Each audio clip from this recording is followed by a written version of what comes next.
Is it nonsense if we just don't care? That's We don't care if apathy. we're cool. That is different. That's apathy. What? Apathy. It's right. I didn't say you were wrong. Well, commence with the nonsense we shall. Uh, Yay! Welcome back, everyone. Yay! Hey! We had a break last week, but last we left our heroes, we had finished up um, pummeling the Guardians in the Temple of Shifting Sands, upon which there was a sarcophagus in the center that was opened. You found the form of Temerity. Uh, Along the way, asked some questions of her, made your way back to Yuki's monastery, where you all have settled in for what remains of the evening as the full moon begins to wane in the sky. You have gathered around the main structure here at the Byodo Monastery, Yuki's home. Um, all kind of gathered together, and Temerity is fielding questions. So I will pull us back to the monastery, and I'll ask you all, um, what is next to discuss? Oh That's God! right, Naruto and Yuki are still big. Oh boy! Because they Um, growth, so they're still big.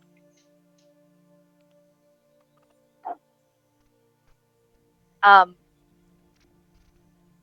so Jade had taken a moment in chat as we were having our break to talk with the professor about how she thinks Temerity was acting strangely, strangely at least to Jade. And after some discussion with Professor, realized that maybe we just kind of jumped on her a little too quickly after being trapped in your own safe uh, safe place and potentially being eaten by something void-ish that was keeping you asleep the whole time. Um, so while there were snacks and tea being set up with the help of the monks and everyone was getting settled, Jade took a moment to make a little plate of snacks for Temerity, just as a little bit of a peace offering. And we'll take it up to her and just say, Miss Temerity, hello, I'm Jade. I don't know if you remember from earlier. I don't know if I said my name. I think I did. Anyway, I'm sorry for earlier for not. I feel like we kind of just really jumped into a lot of things, and you've been through a lot, and I made you the snacks. I did not make the snacks because I did not grow the snacks, but I put them on a plate for you so that it just we're glad you're safe. Here. She smiles a bit and nods. She accepts the treats from you, and she says, "I am, and in no small part thanks to you." She will she'll sip at her tea a little bit, and she'll take a bite of some of the snacks. Um, you can kind of see, kind of in this state, as she is sitting here and she's kind of allowing herself to relax. You kind of see that she kind of has that like glassy look in her eye, where like it seemed like even a little bit of physical activity climbing up the mountain seems to have tired her a little bit, but she is uh, she's still conscious and with you all. How are you feeling? A little bit winded, if I'm being truthful. I've Well, been. you were kind of in a box for 3 months, so. Has it been 3 months? Um, uh, she's gonna look at everybody else. I think that's when they said that you went missing. The 3 months or 6 months? I don't really remember.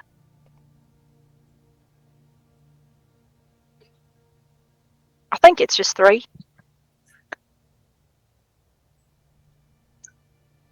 So can I roll a history check to accurately describe the length of time? Yeah, sure. Cool. Oh, right. I should not roll with no funny. Okay, you'll see a history check in like 6 minutes. I'm gonna roll something. Okay, that is a 14. I rolled a nat 20, if that makes sense. It's been closer to 6 months. 6 months. Yeah. I think Dark picks that up too. The current date is May 3rd. Temerity just kind of nods a bit. And he says, "Still, I suppose it could have been worse." Oh, you could have died. So, No, congratulations on not dying. it's kind No? of you to say, but they would not have wanted me dead. Why? Because then I would have inhabited one of the clones that they did not wake. Oh. And then you would be free. Yes.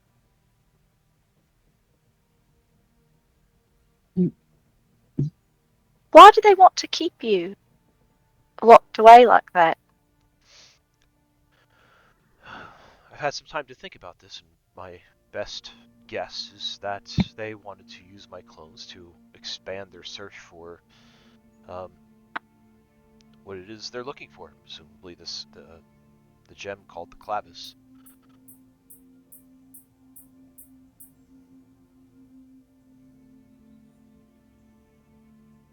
Seems like an awful lot of work just to get a couple clones. Well, when you awaken clones that have magical talent, you automatically add quite a bit of firepower to your arsenal without having to find others who know those traits or to having to wait to train more.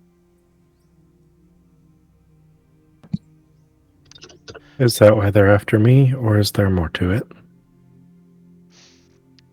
She kind of looks at you, Nuala, and she cocks her head a bit. And she says, I presume that they think that you might have more knowledge than the rest of them do.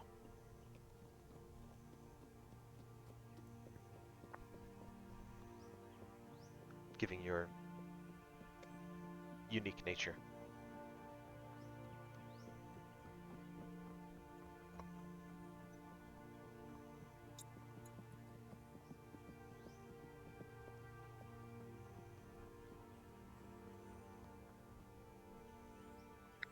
What do you mean? Was it just me that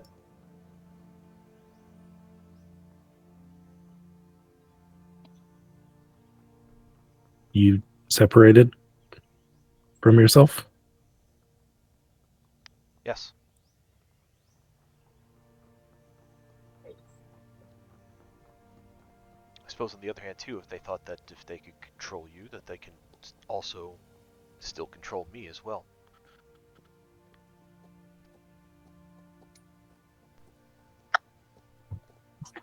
And Nuala has Alatar. And Nuala has Alatar.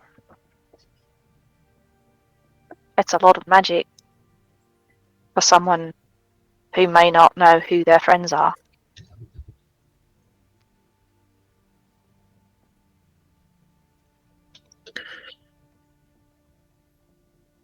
There was a spellbook when I woke up. I'm assuming it was a copy of yours. Yes. Did you leave copies of your spellbook in wherever all your other clones are at? No.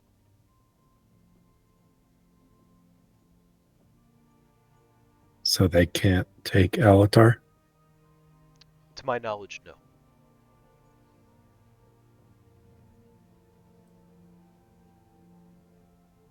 Not that Alatar would even cooperate with him. He barely cooperates with any of us sometimes. He is a big pain. Sometimes. Try not to judge him too harshly for it. He does mean well.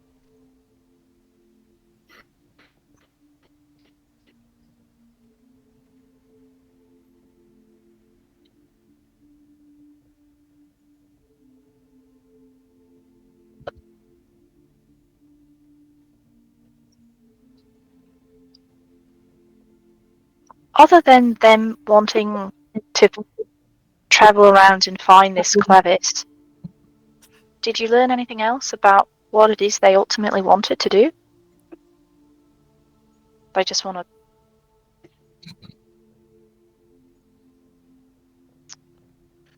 But we're hearing things about other realities, and they want to travel to them, or they want to use the void to travel to other planes and other realities, or they want to just tear it all down and bring everything together.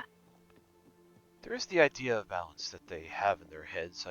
As twisted as it actually sounds when you're thinking about it. But I think the ultimate goal is to bring about an event called the convergence. With the Clavis destroyed, the veil between worlds becomes thinner. It allows for easier travel between them.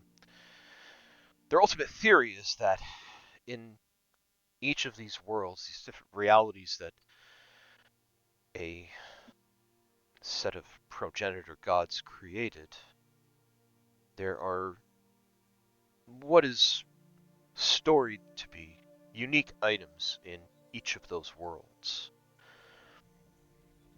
As the stories go, many, many years back in the early days of creation, there were, oh, I lost count. Hold, please.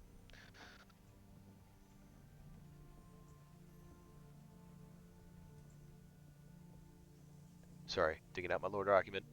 Want to make sure I give the right information. I can't make something canon now and then go back later and remember it. Yes. The realms of creation. There is, of course, Pelennor. Then we also have Hoth and Dagobah. The fields of Athenry. Narnia. We don't talk about that one too much. Just talk about it more. If the stories were to believe, there were a group of 6 progenitor gods that created all that we know. As the story goes, these gods came together to basically form creation. But over time, they could not agree on how their creation should be molded. They each felt that they had their own ideas, and that their ideas were better than the others, so they came to a compromise. Instead of trying to pour all their energy into one existence, they each split off their own. And in doing so, they did not account for what would be created in the void of those realities splitting.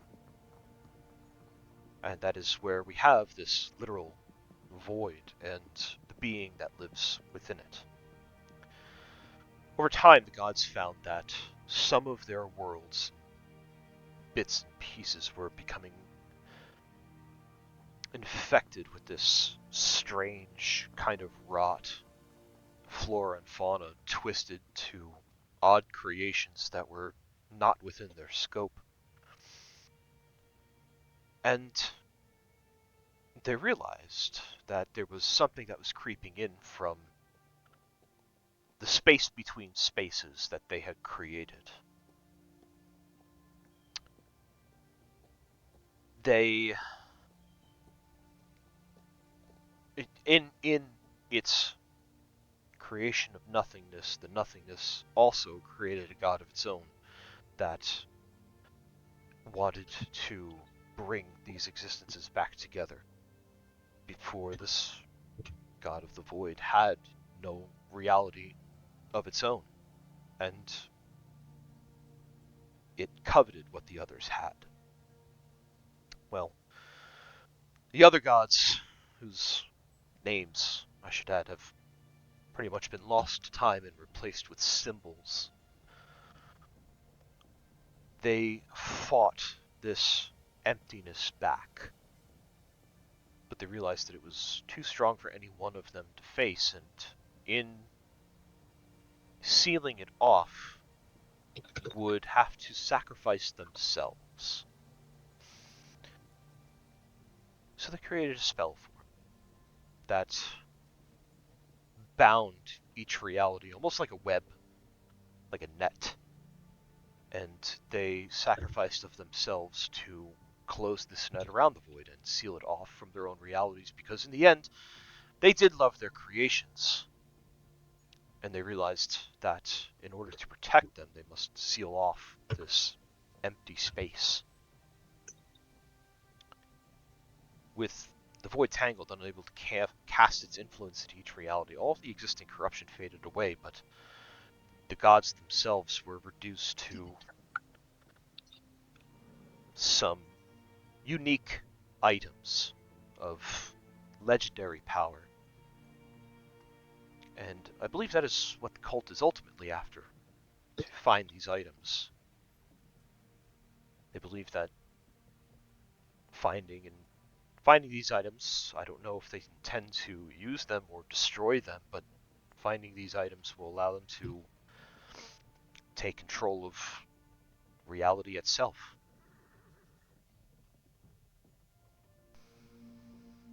That, I believe, is their ultimate goal.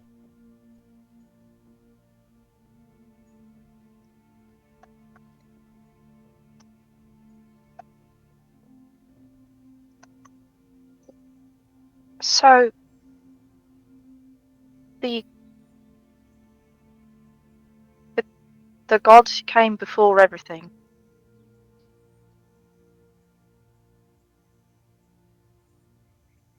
They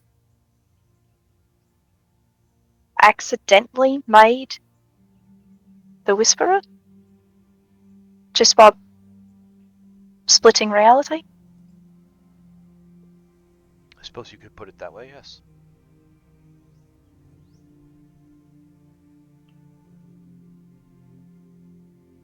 And when they sacrificed themselves for each of their realities, they became something in that reality, some sort of item.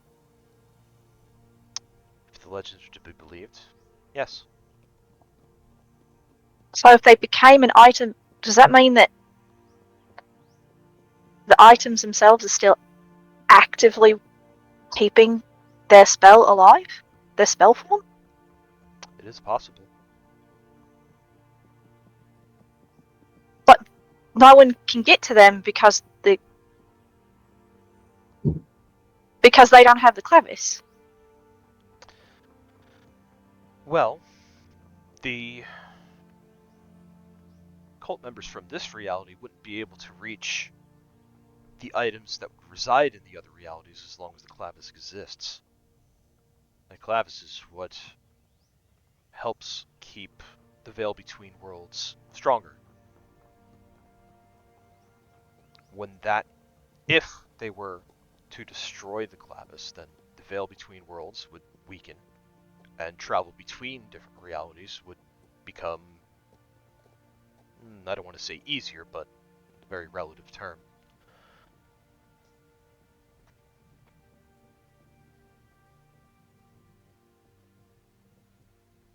But okay, so I have a question. I'm sorry.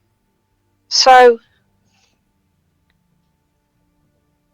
from the stories we've heard so far, the Clavis is not that old, right? It got created.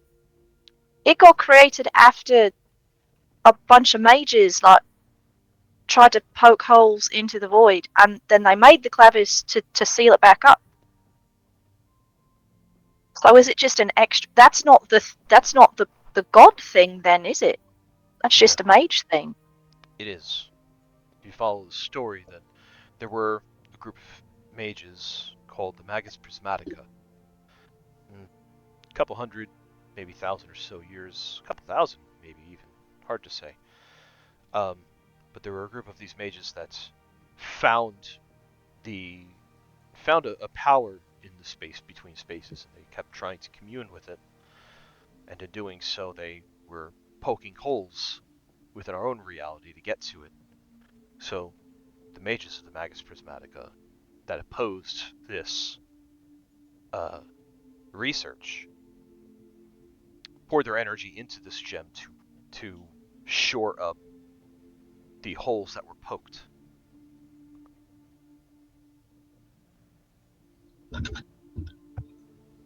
So does that mean that there's a god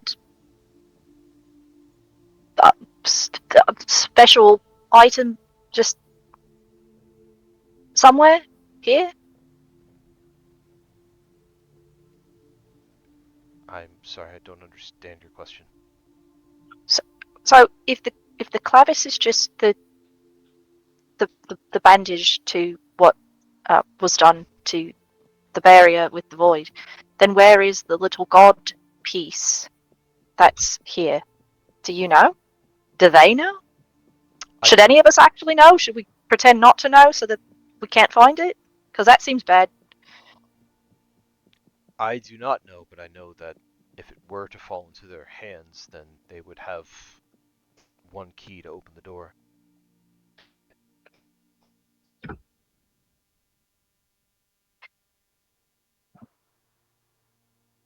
Okay.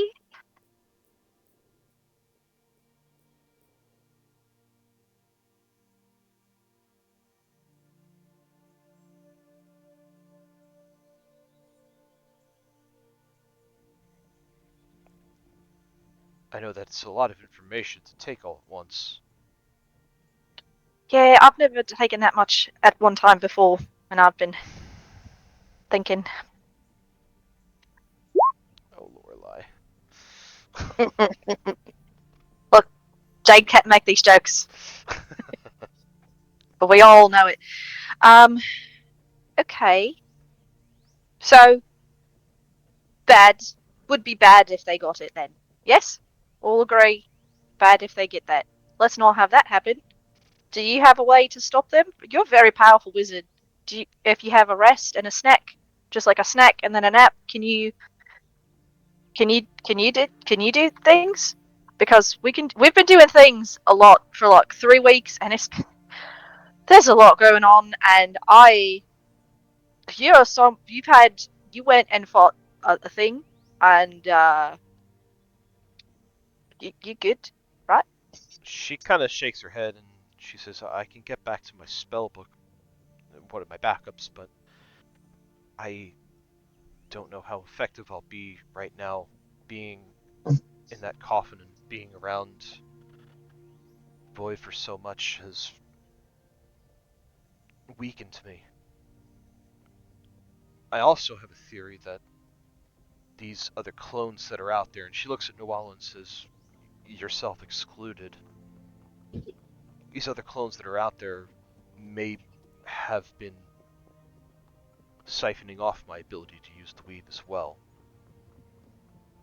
I must admit it, I'm in a bit of a vulnerable state.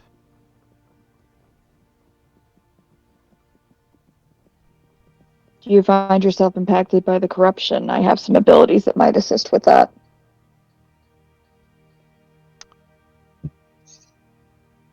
It's not corruption. I know what the corruption looks like, and you can see her eyes flick for just a moment in Professor's direction. And she looks back at you, Ren. She says, I know what it looks like and I know what it feels like, but this is not that. Considering that, do you have any additional information you can give us about the corruption? What to be aware of, what to be conscientious of? It is insidious. It infiltrates your thoughts and will do whatever it can to propagate itself. It, being a power from a realm of non-existence, it wants to exist very badly until it is all that remains. So would you say that our comparison to it being like a virus is accurate? Yes, I believe you would be able to make that comparison. And gives a curt nod.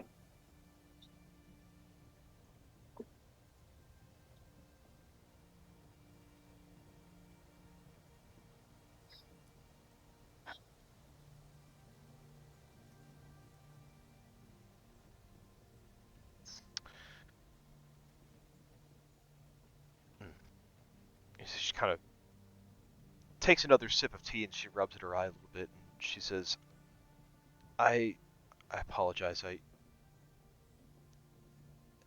The trek up here has taken quite a bit out of me, and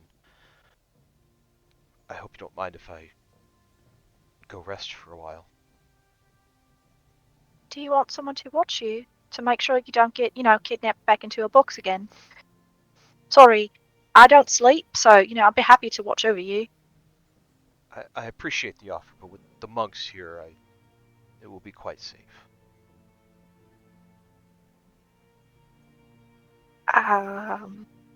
Maybe we should put Arby with you, just in case. She's just gonna look at Nariko and Nuala, and back to Nariko and back to Temerity, and then again, maybe not leave her alone. If it's all the same to you, I would rather have a room by myself. Hey, DM. Yes. Does Temerity have a spellbook? She does not have a spellbook on her currently.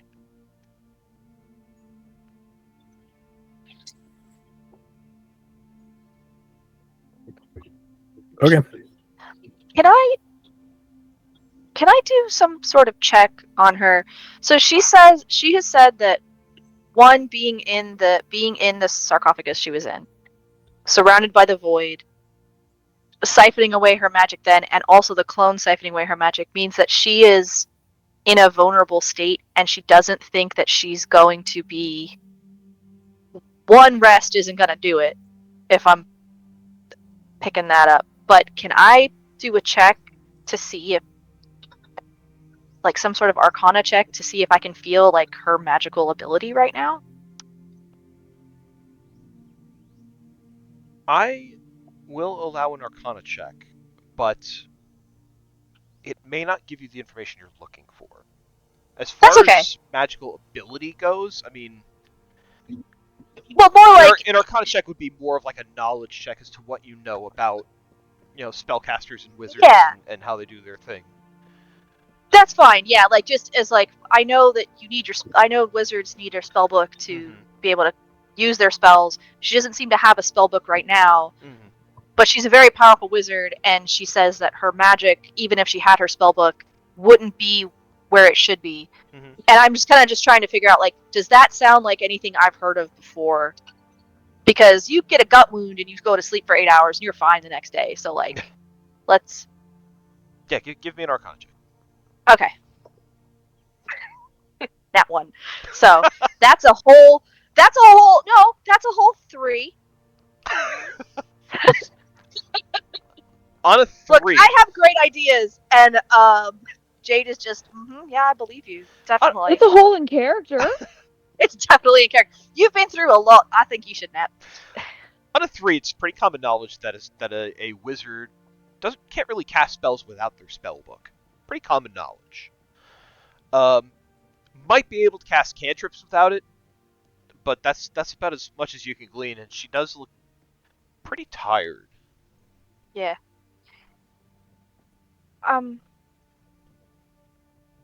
Well, if I don't want you to feel uncomfortable, Temerity, and I don't think any of us want to put you in an awkward spot. But we are worried for you. Would it be okay if we just guard your door and just make sure nothing comes after you? Is that okay? From outside of it, not inside the door? If that would make you feel better, then sure, that would be fine. We've had evil crows coming after and watching us, so I don't know if I have other things, but I would feel better to just make sure that no one gets at you while you're sleeping. I feel like in a tabaxi-run monastery, the crows would make a very foolish choice to come here. Yuki smiles. I know and said they was. And Yuki's big. now, so I hope they do, because she could just eat them. They would make delicious finger snacks. Aren't they The made of tip like of Yuki's vines? tail twitches in delight at the thought of eating those crows. Aren't they made of like vines and leaves and stuff?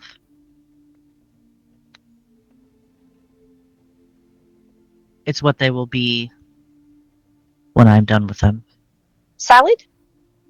torn apart. Oh, so salad. Okay. Okay. Well, I mean, yeah, Temerity. I just everyone good with Temerity going to sleep.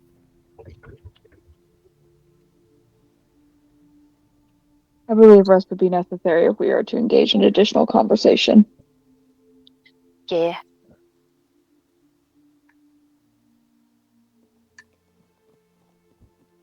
Temerity will. I agree. I'm sure it was very disruptive being woken up or taken out of the coffin, sarcophagus, whatever, when with a bunch of strangers.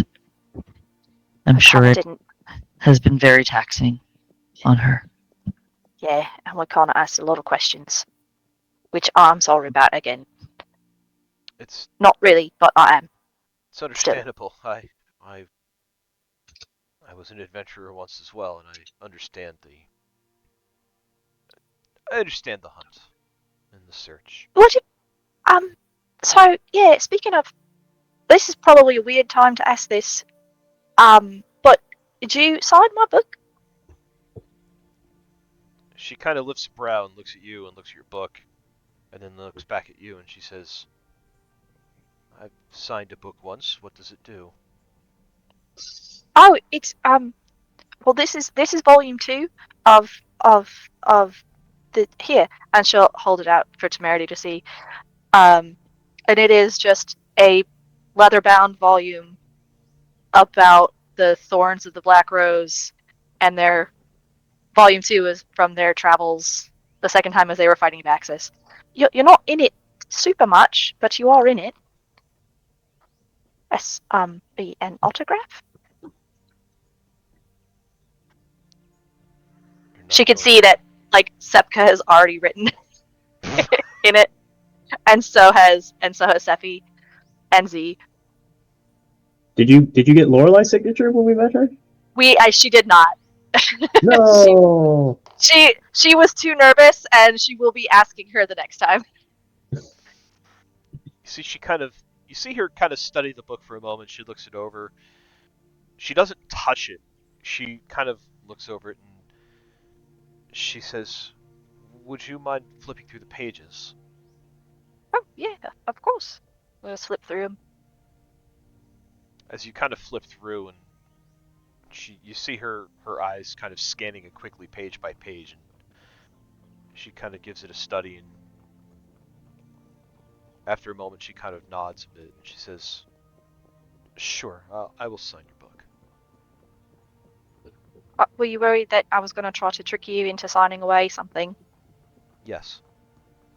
That's smart. I'm not, but you know, it's still smart. Here you go, and I give her a quill. She will sign her name, and you see it's very fancy, flowing, almost aristocratic kind of handwriting, very like loopy. And she'll sign it Temerity. Oh, lovely. Thank you so much. Is there anything else before I rest for the evening?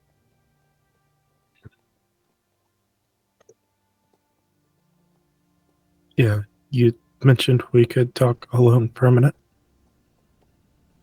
Yes, of course. Would you like to do that now? She nods. Very well.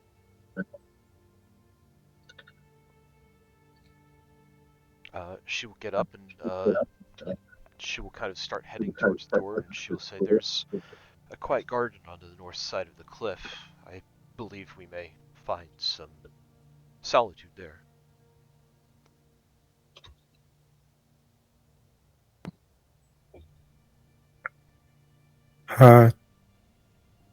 Sure.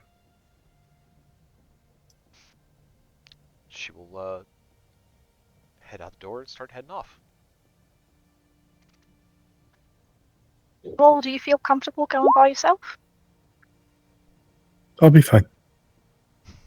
Okay. He gives Jade a hug. And I'll be hug her back. fine. I know. It's all great and wonderful, and just I'm gonna watch from outside. So just light something on fire or something if you need help. Okay. I'll have Mara come get you. Okay. I can't do that. I don't have Mara. Damn it. Just throws the weasel out of the bag. Charcoal, go get help. The weasel's just like next, and just runs off into the distance. That's just a regular ass weasel. Just a regular ass ferret and doesn't know. Just gives me a weird look. Just starts chewing on like a piece of grass and just blinking. We just find Scully being chased around by the weasel ferret. Not weasel. Ferret. No, What's hey, that? Irene, that's my nose. No, Noella's fallen down the well. Oh no! I didn't even know we had a well. Just say that. But yeah, Nuala will follow Temerity to Alright. someplace private. Okay. Nuala shanks Temerity in the dark. We were worried about the wrong wizard. No! That would be an There can only amazing be one. show, right? Oh man, we're on a cliffside too. This is like a Highlander moment. Yeah, it is. We just established how many backup plans Temerity has. All we've done is given her a free teleport somewhere else in the world. Kind of. Temerity shapeshifts to Sean Connery. So as they head off, what are the rest of you doing? I'll give you guys a moment if there's anything you would like to do or play out before Temerity and Noel's discussion. I'm good. Nariko just really needs to be on standby once Nuala gives the all clear that she's had her talk, so that she can activate the rose. So she's just going to kind of hang out, stay awake until that business can be concluded. Okay.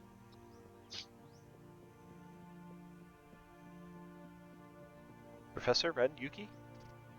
I am good. Yuki's just straight vibing, having some tea. Snack time, bitches. Yeah. So the rest of you snack down and wait for Nuala and Temerity's return. So Temerity and Nuala head away from the monastery. They go a little bit to the north, where you kind of see like around like where you see this kind of like overhang right here. But they stay on the solid ground. They're not getting on the rickety wooden platform. Once they are kind of off on their own, Temerity kind of takes a look around, looks for anyone nearby, and seems satisfied that they are alone. And she says to Nuala, "I'm glad you decided to speak with me now. It saves me the trouble of having to shapeshift into something later to sneak around." You're planning on sneaking around? I wanted to speak to you tonight before the morning. Either way.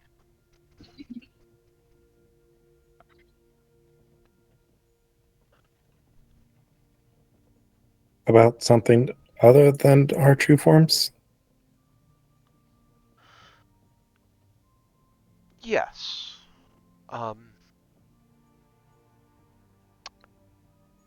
I can admit to you that I have not been entirely truthful with your group.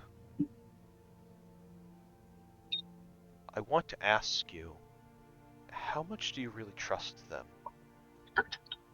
Oh, you bitch!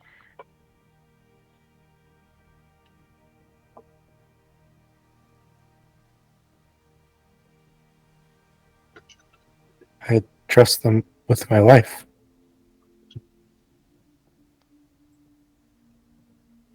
Why? That corruption I spoke of, I don't need magical senses to tell that it surrounds your red-headed friend, the Professor.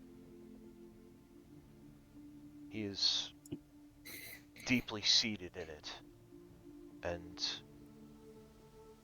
I have concern for his motives. He's curious.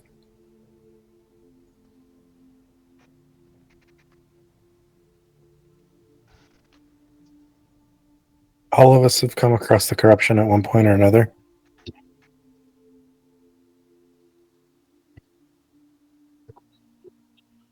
If he's not careful, that curiosity will be his undoing.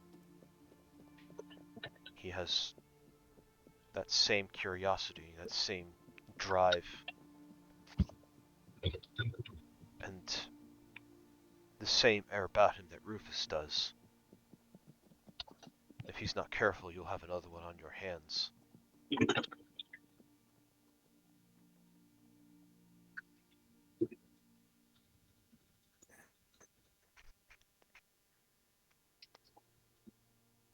Can you blame him for being curious?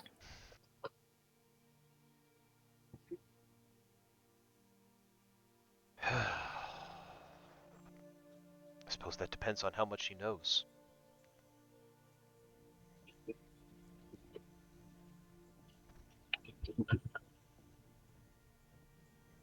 What aren't you telling me?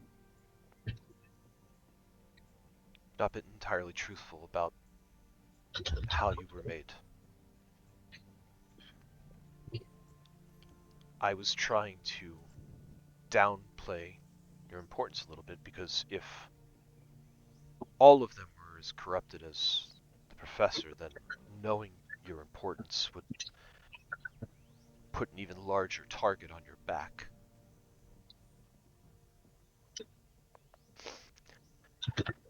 It was never my intention to leave you alone in that chamber without anything. What I started with you, yes, it was an experiment, but it grew, and by the time I saw its potential, I realized that I would not be able to finish what I wanted to do before I was put away in that tomb.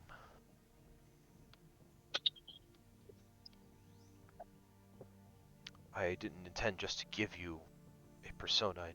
I intended to give you all the memories and spells of my own that I can muster. But unfortunately, I did not get that far before the full moon.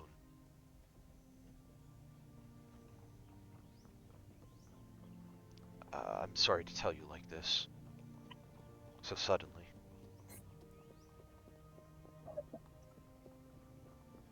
But you are more than just a lump of clay that I put into a clone vessel. And I'm sorry I did not get to finish my work. I could only imagine how difficult your journey must have been.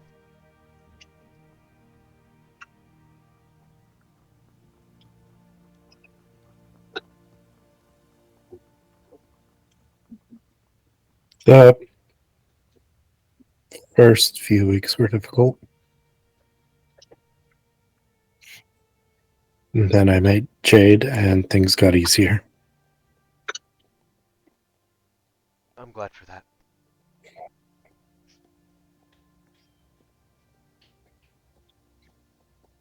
If you were going to give me all of your memories,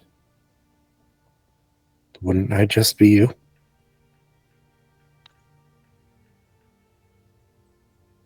See, that's the thing. I don't think so. I am entirely convinced that having a different persona within your form, one that I should say I have not tapped into before, even though you would have my memories, it would be more like you wouldn't be me. It would be more like you were a close friend, or maybe even a sister. I intended for you to be powerful.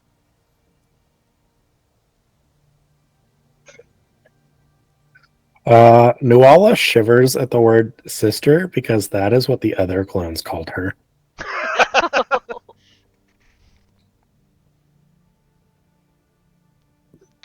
Let's make an insight check. Nope. Does not clock that. That tracks.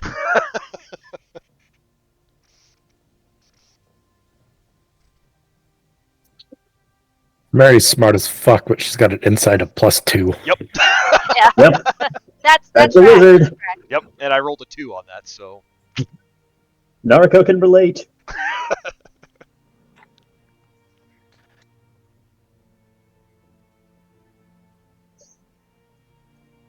But it was never my intention for you to be exactly like me. I wanted you to be a different person. I wanted you to have your own thoughts and wants and your own desires and your own goals. Why did you create me then? Well, that part was true in case I ever did find myself in trouble, but not dead. I wanted someone to find me.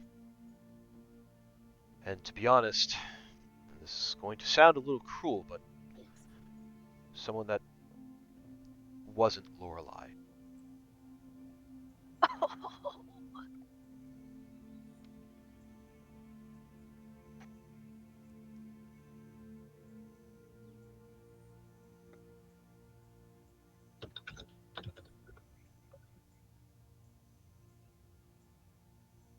Who? She kind of frowns a bit. She says, "I'm sorry, did you ask me who?" You said Lorelei? Lorelei, yes. Why?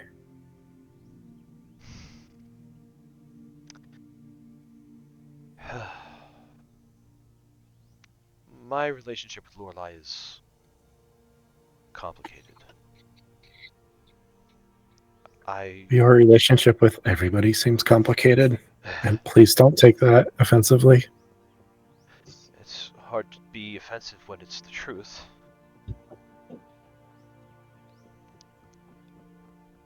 I have no doubt in my mind that Lorelei wants what's best for her friends. She protects them, she loves them, she cares for them, but at the end of the day, she is a fairy queen. And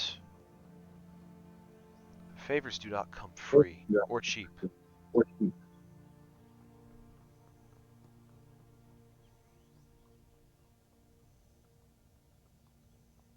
At the heart of it all, I guess that's really what it is.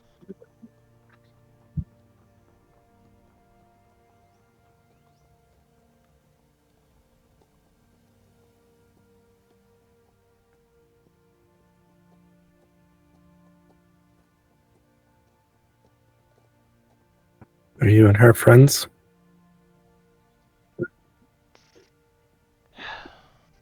Like I said, it's complicated. Can I inside check that? Sure.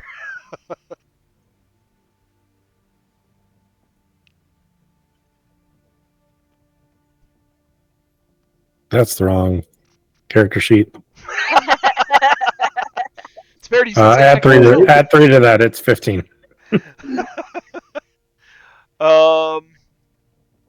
Yeah. You kind of get this sense that friends, maybe there was probably something more there too.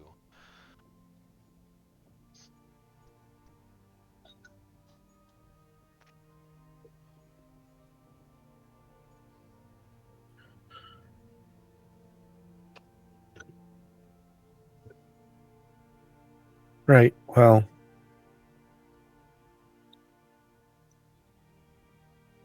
I don't know how to feel about that part of my creation. I understand. Well, At least,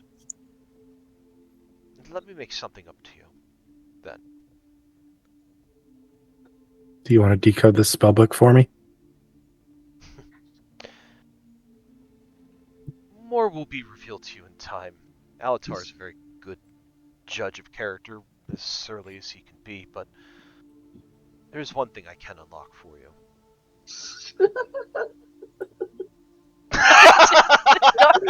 Just double giggling in the background. Would you mind? That's fucking angry face in the chat. Give me my spells, you bitch.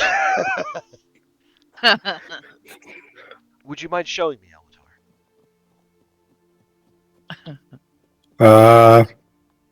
She'll hold up Alatar. She starts to go to speak, and then catches herself. She looks at you and she says, "Can you attune to something still?"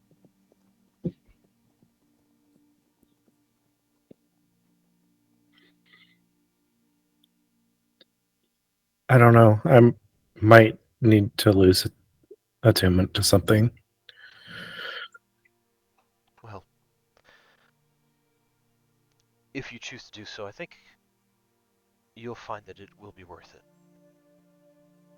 And she's going to start reciting an incantation, and Alatar begins glowing.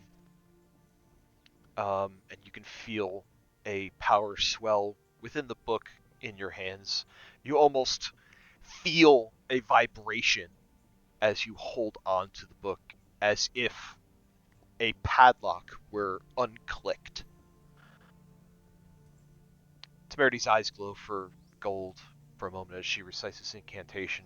The wind swells for a moment, then dies back down. And she kind of swallows hard, and you see she stumbles for a moment, but she nods. And she says, "I have unlocked something for you. It is ready for you whenever you're ready to take it." And holding this book in your hand, Nuala, you get this innate sense that Temerity has now given Alatar the ability to be one of those.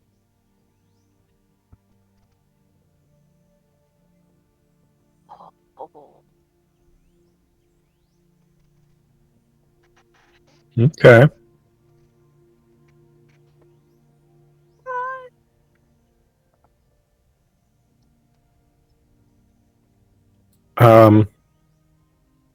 She holds Alatar for a few seconds and then looks at Temerity and says, "You don't have a spellbook. How many more spells can you cast?" She grins and she says, "That was not a spell. And I can maybe cast my cantrips right now, and that's about it."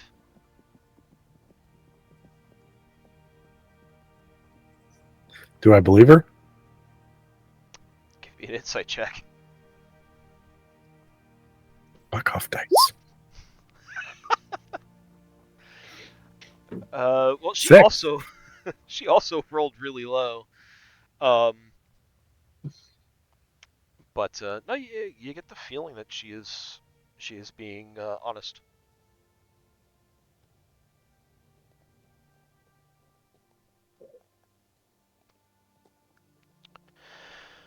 I think part of the shackles that are on me are the other awakened clones that are running about.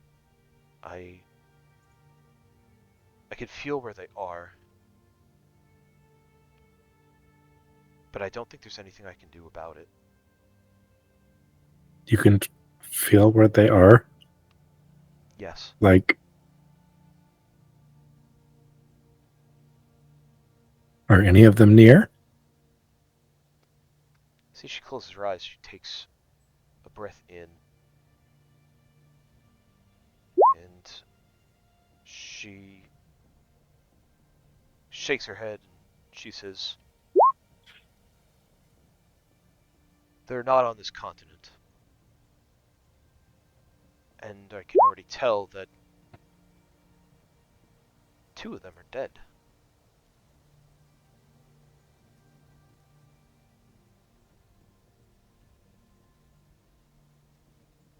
How many are there total?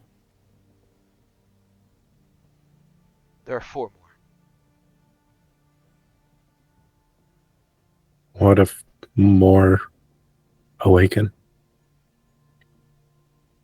Now that I'm out, I don't think that they will.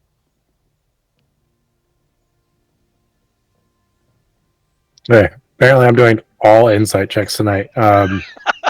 Is she confident in that? She is confident in what. Oh yeah, 100%. She's confident in what she's saying. Okay.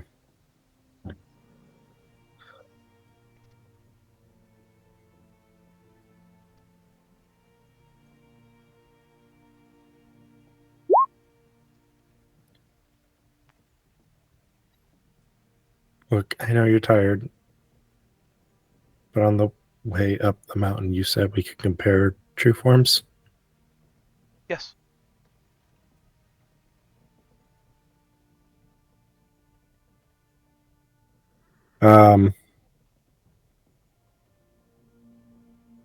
Nuala won't say anything else. She's just going to transform. After looking around, making sure nobody's looking.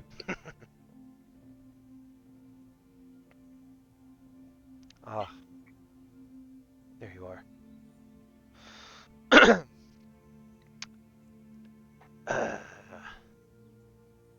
I did not load her true form token.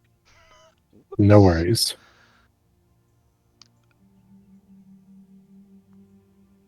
She kind of smiles and she says, I can see the resemblance, but you are different. And she will also shift.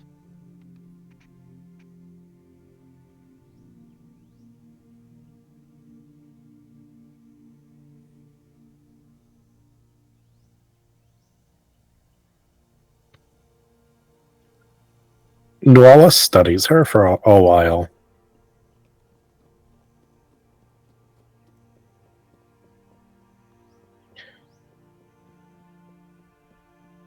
Thank you.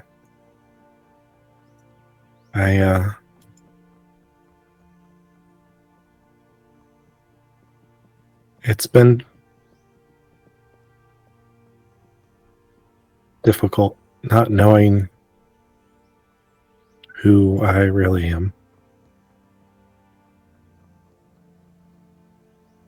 I am truly sorry that I did not have a better answer for you, but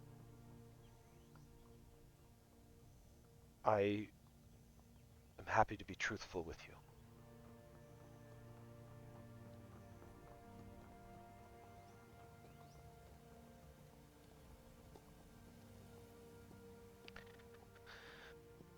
Speaking of truthful, your companions asked me if I knew anything about the items of the progenitor gods, if I knew what they were or where they were. I, again, do not want to let that secret out in case your corrupted friend was hiding his true nature from you, but what I can let you know is that Rufus and I worked out what the potential items could be that are strewn across the realities. We wrote it down. We left it in that temple somewhere, but I don't know what has become of it.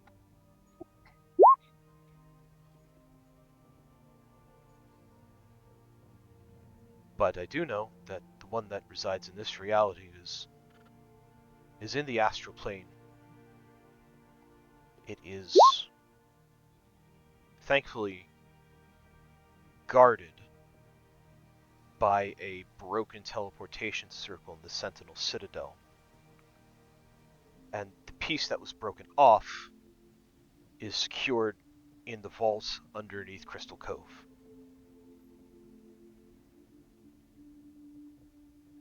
As long as that piece stays secure, then the cult has no way of getting to the item. Oh, bad news, Temerity.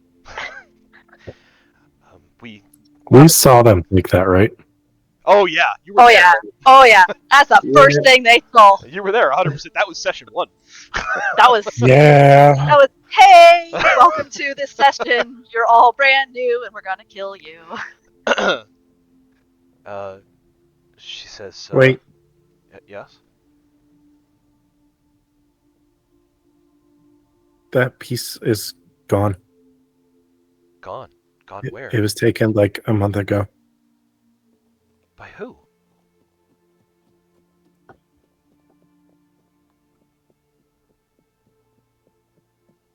Someone that looked like you.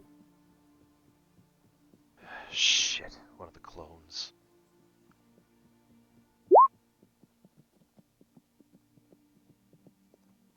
Well, that is a problem.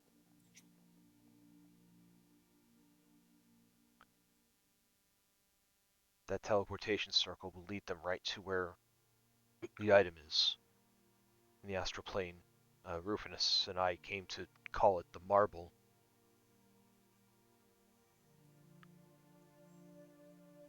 It was once a lich's phylactery. But my understanding is it has been broken, so perhaps there is at least another layer of protection that will keep them from being able to utilize it. But it would be best for them not to retrieve it at all.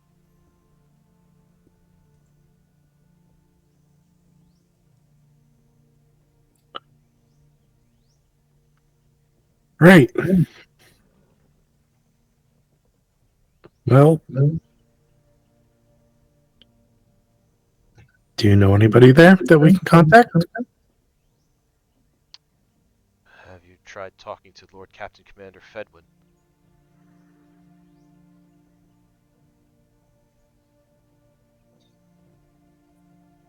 We met him in Crystal Cove. He would probably be your best bet of getting there.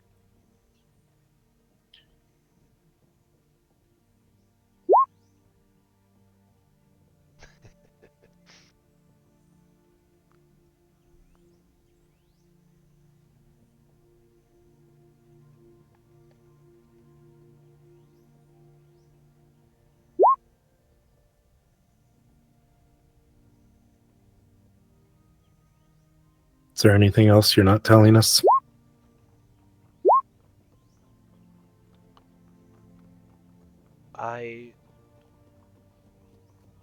What I have told you is the truth. And if there's anything more that I'm not telling you, it is simply because I'm not thinking of it.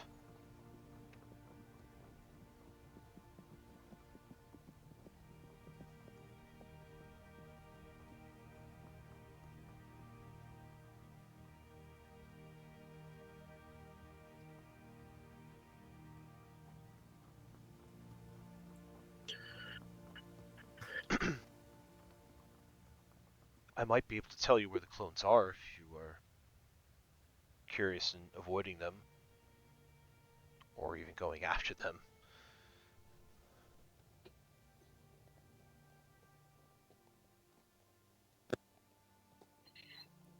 I mean, they might move, but knowing their current location would be good.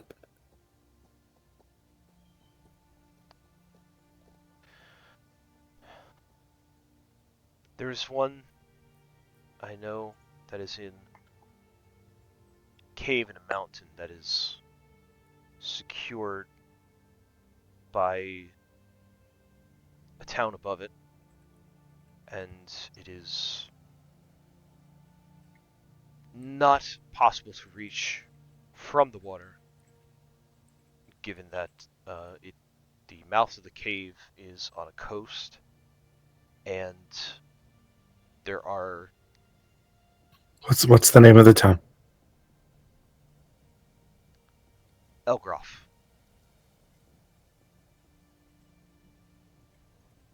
It's a dwarven town, or I'm sorry, an orcish town.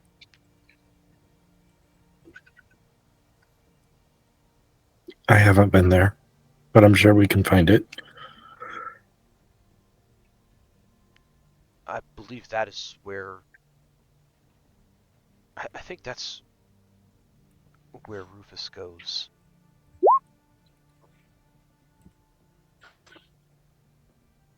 It's possible you may find him there too. And the others?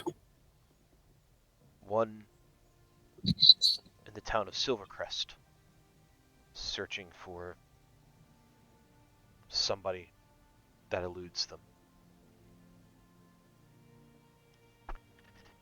The other two are simply looking for the Clavisters, one in a desert city, Talam Tarim, and another one in Tremonto.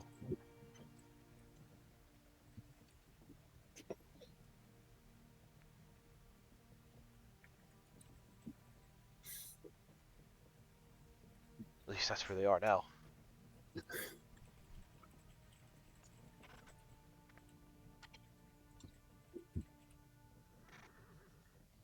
Okay.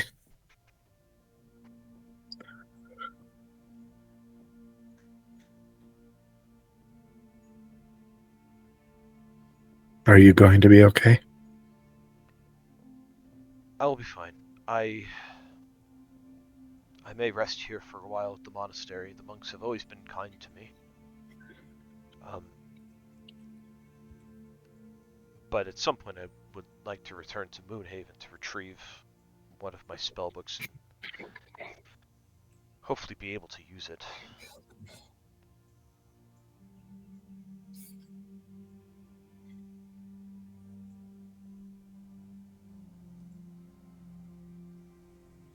Are you sure you don't want Alatar back?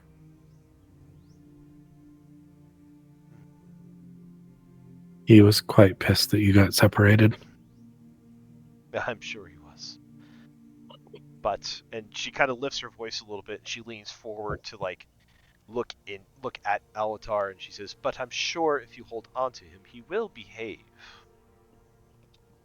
There's like a faint flash from Alatar in response.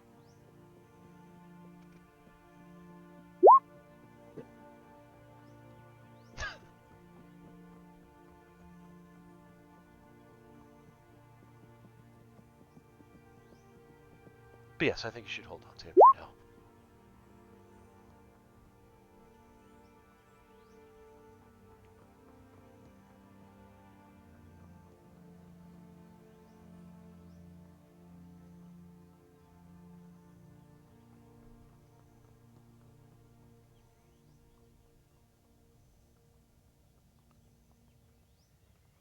You're free to share whatever information you like with your companions, but do be wary around the professor because things can turn much faster than you think.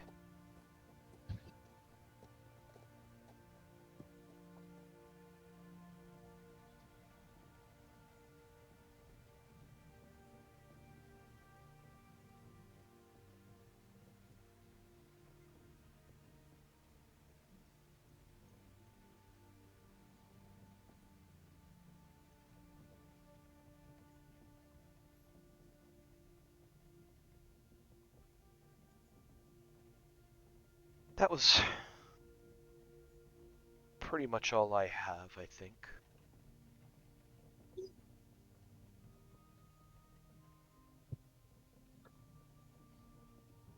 Thank you for coming to speak with me.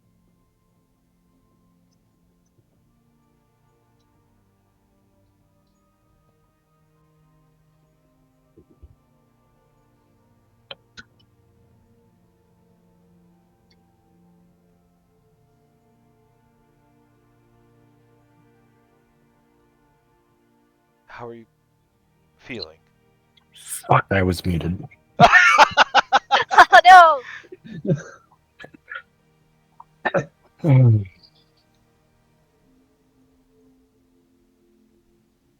Thank you for being honest with me.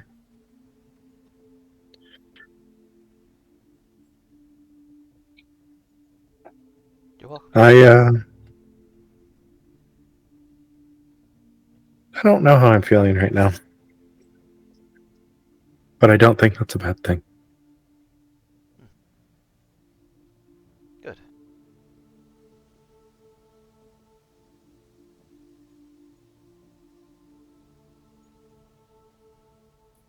So, what will you do next?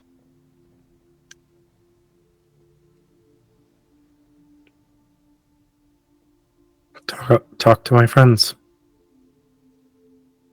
We were heading in the other direction, I think, but we may need to get to the Citadel now. So, All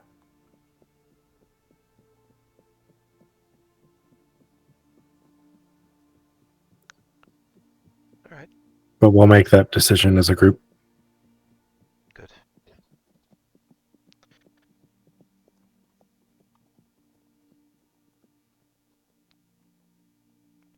Talk with. It's getting late. And go ahead. I no, I didn't have anything else.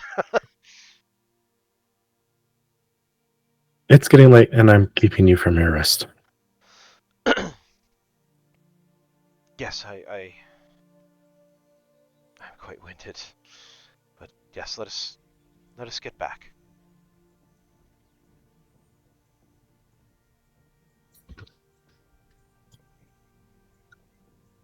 And if you have nothing else, you will start heading back towards the monastery. No, she doesn't have anything else. Nuala's going to let Temerity take a few steps away. Temerity will And shift then back she- into her tiefling form, by the way. And then she is going to transform into Reverie.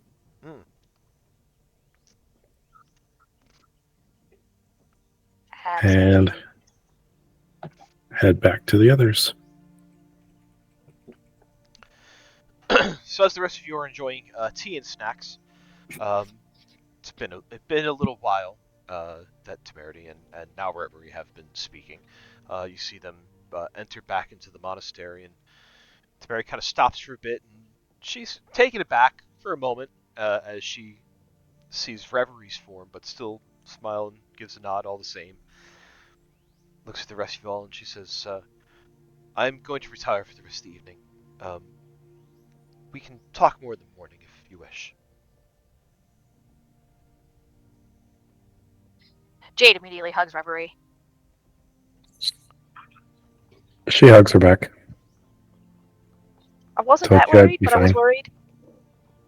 I know.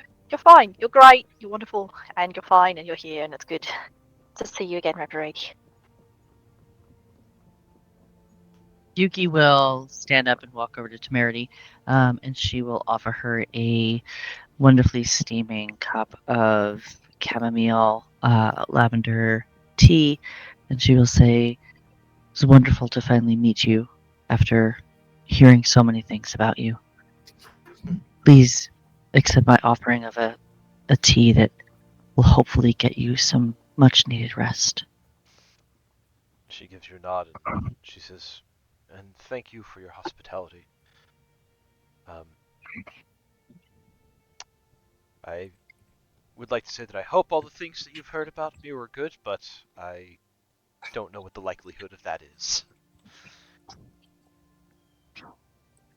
Yuki will smile and she says, "The wisdom of balance teaches us that there are many sides to a story and not all of them are accurate." She'll smile gently and say, "Sleep well." And you. And she will take her tea and find herself a room, leaving the rest of you to yourselves.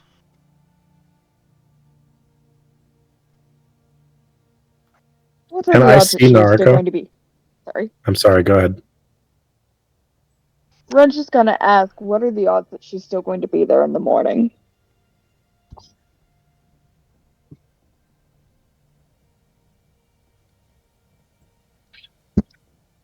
Yuki smiles and says, "It depends.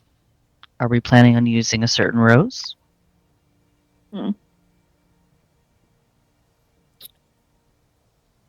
if everyone's nearby, I'll look over to Nariko and say, I'll just nod to her and then say, do it now. We all need to talk. Very well. Nariko will take out the Black Rose.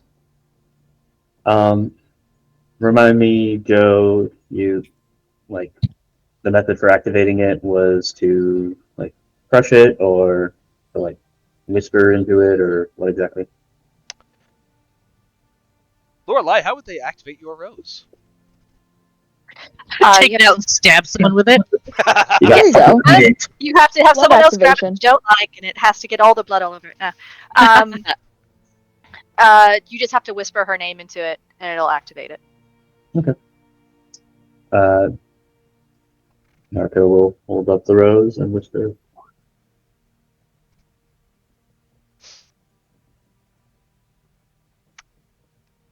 Lorelei, I'm going to go ahead and put you on the spot. So the moment that you whisper into the rose, because it's not something that everybody has access to, the rose has been in bloom the whole time, but once you say that, the petals glow softly and begin to fall apart as the rose disintegrates. And it's not a portal that appears, but there is a shimmering in the air as you get to see across into Lorelei's office. Mhm. Can't step through it, but you do see her as she shows up, as if it was kind of like a magic mirror that's just in there. And she goes, "So, you finally used it. I take that to mean either something terrible has happened, or you finally found what we've been looking for." "Good evening. Temerity is accounted for." There is the briefest moment of a look of intense relief before she just goes back to looking the way that she looked the last time you saw her, albeit a little more tired. Mhm. Great. Where is she? She here? She's trying to look around you as if she could see her. She has elected to take a room at the monastery to rest. I felt it would be better to have this conversation without her in earshot. He is the genuine article, though. That much is certain. Wonderful. All right. Well, what monastery? Yuki told me the name, but I can't Byodo. remember. Byodo. Byodo Monastery in the Zephyr Mountains. Right, that name means nothing to me, but I do know those mountains.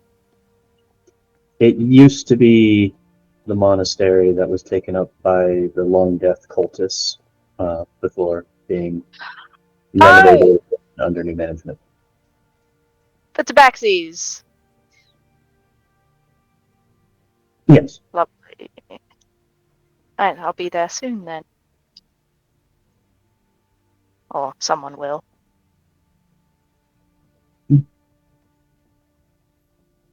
Why did you want to have this conversation privately? What's wrong?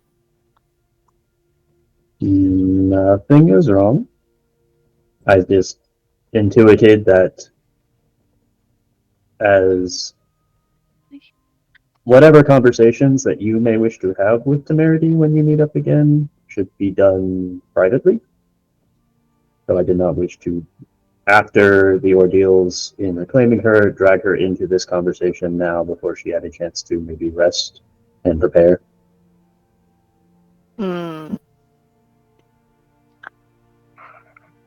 Very polite answer to that. What happened? Well, he was conducting research alongside others with an interest in the void. The persons turned out to not be as trustworthy as she might have hoped, and she was locked in a box for 6 months. Mm-hmm. In a box?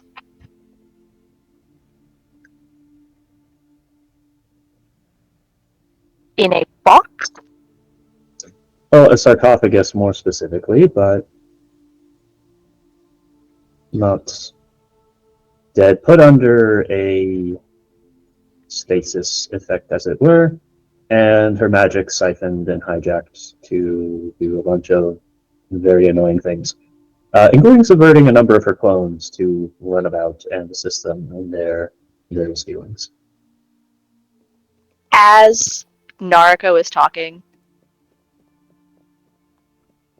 for the first time, you see Lorelei so very angry. And the sky outside of the monastery crackles with thunder, even though there are no clouds in the sky. Curious. Who? I assume you have names. Well, the general organization is the cultists supporting the Whisperer. Already run afoul of those. More specifically, I believe it was, he calls himself Grand Magister Rudolphus, who was coordinating with Temerity specifically.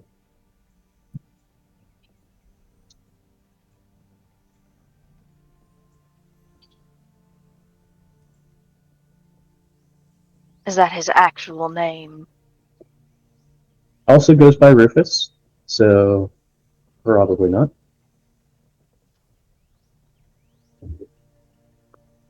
Well, we'll see who finds him first then.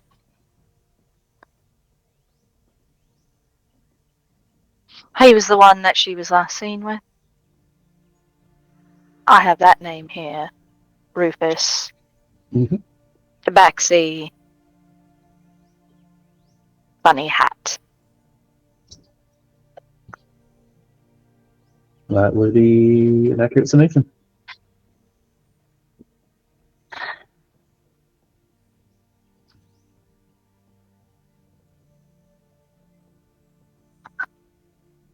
Where is Temerity right now?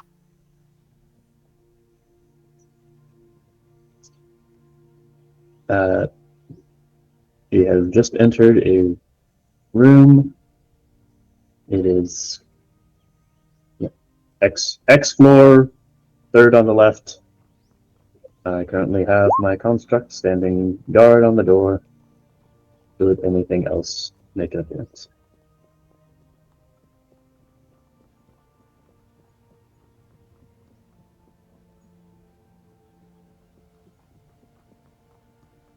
I see. Well.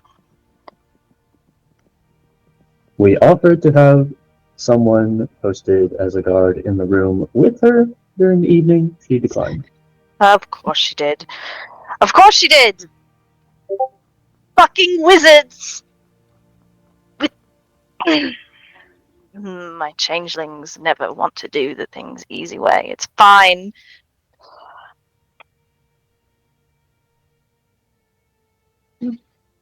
You've done well. And done everything that I've asked. And I appreciate the effort you've put in to making sure our bargain was completed.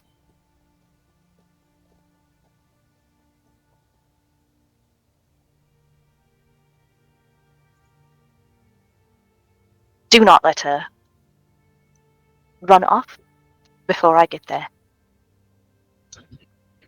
Are you requesting the creation of a new bargain? If you would like.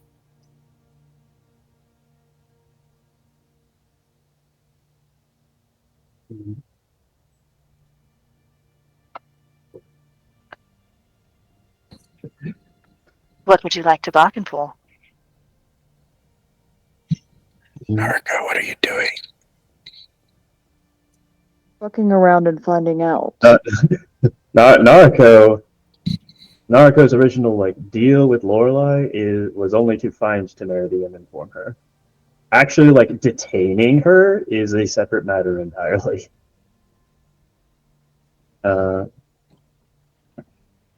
Naruto shrugs. It's not really a matter of anything in particular that I would want.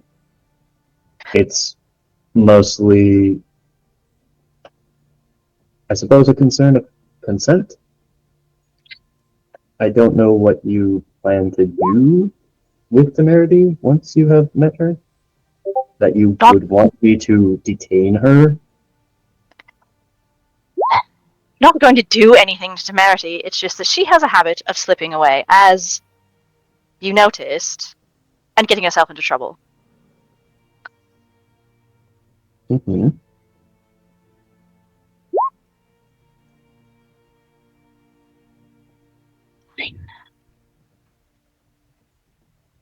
If you would, make sure nothing happens to her until I will send someone to speak with her. The fact that she's not here means that she doesn't either said she didn't want to talk to me, or something else has happened that makes you think that it's not a good idea for me to talk to her. If you would be so kind as to make sure nothing else happens to her, I'd be entirely comfortable making another bargain with you. What do you want? To protect her until someone else can come and fetch her.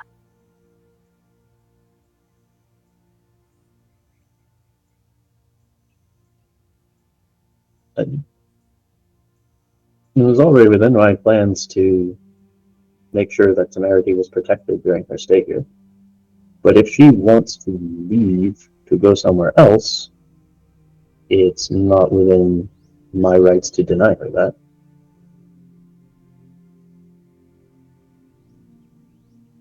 Even though there are people after her, and she's Even a so, stubborn wizard who thinks that she knows best. Alpha does not currently have a spell book, which might make things more difficult. Oh, so she's completely helpless by herself, potentially running off to do who the fuck knows what. Protect her. You said you're already going to do it. No bargain needs to be made. I will send someone, and she shuts down the communication.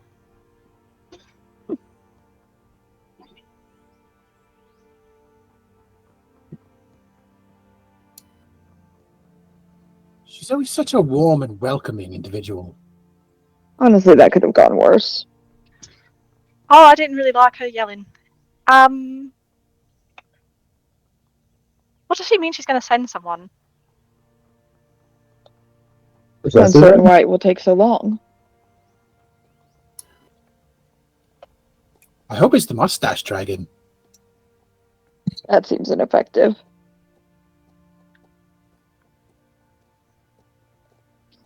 all I know is there is some sort of personal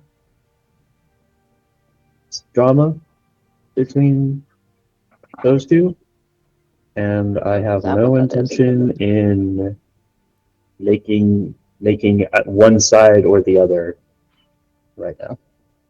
Seems a bit explosive. I don't think it's very healthy. They're both very powerful, and we should not make enemies of either.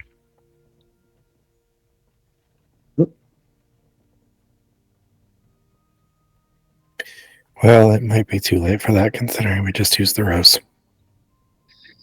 I do not believe we had a choice in that matter. Oh, We did have a bargain. You're not wrong. Well, that... And Temerity knows that we were sent on this at the behest of Lorelei, so if she takes exception to that and does not want to see Lorelei, and if she manages to make it past all of us to flee off into the night, then that's the choice she has chosen. I placed Arby on watch. There's not much more I would be doing in any other scenario, so That was terrifying, and I don't know what's going to happen with that.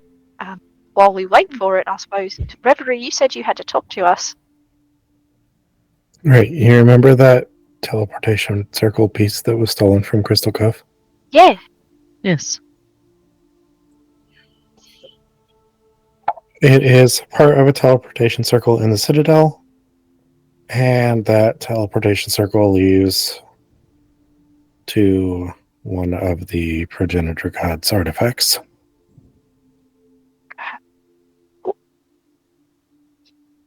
A different one from the class? Well, the Clavis isn't the Progenitor Gods thing. It's the Mage thing.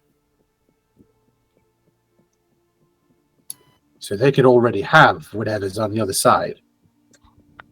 Right. We might want to contact somebody in...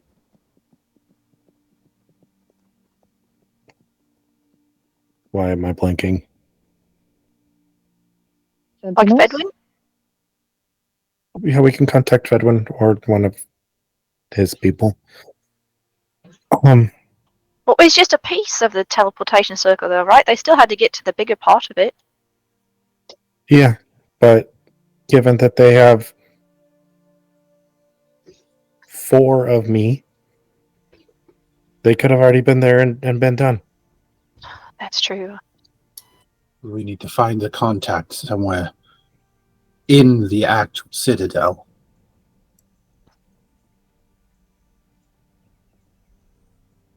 Also, Temerity can sense the other clones and knows their locations. Oh. Well, I mean, that's really helpful. Where are they?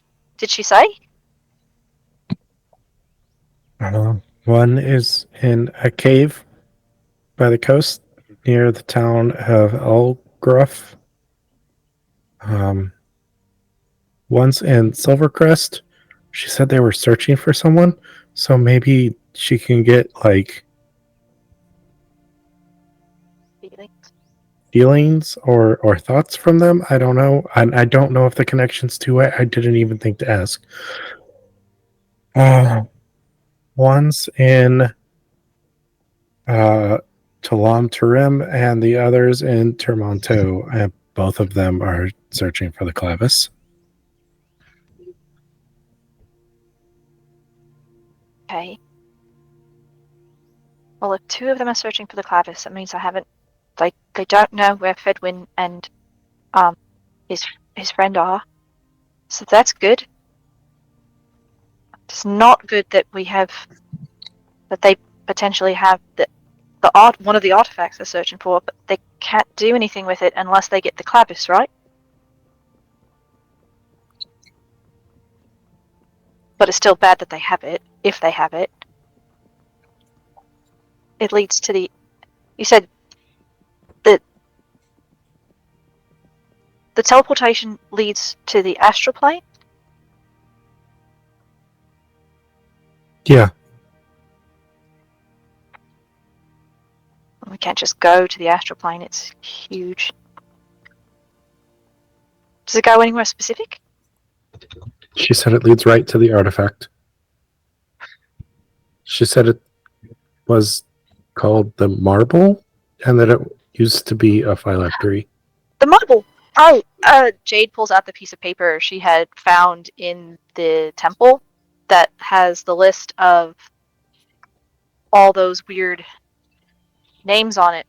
The marble, that was the thing the little boy said that he was missing.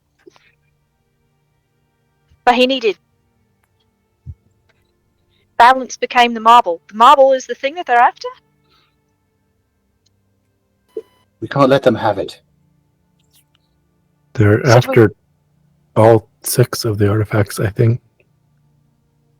Well, if the other 5, if the other ones are in the other realities, though, then we just need to worry about the marble one not getting into their hands, right?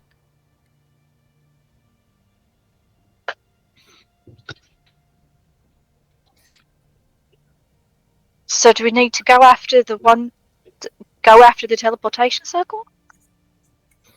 Or at least warn somebody. Could we talk to Fedwin? Could he talk to I don't know who the people are who are guarding the teleportation circle. But Fedwin would know, wouldn't he?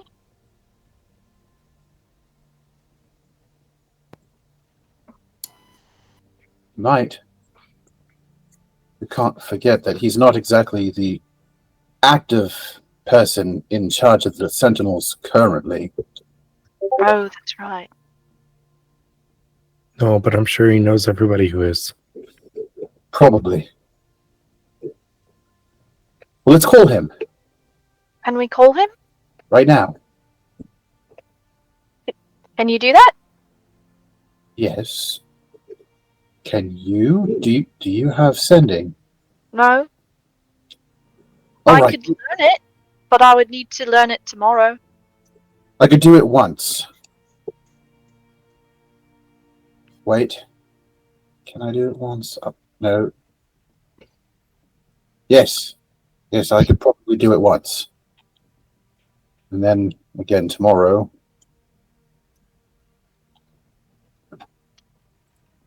But I'm not sure if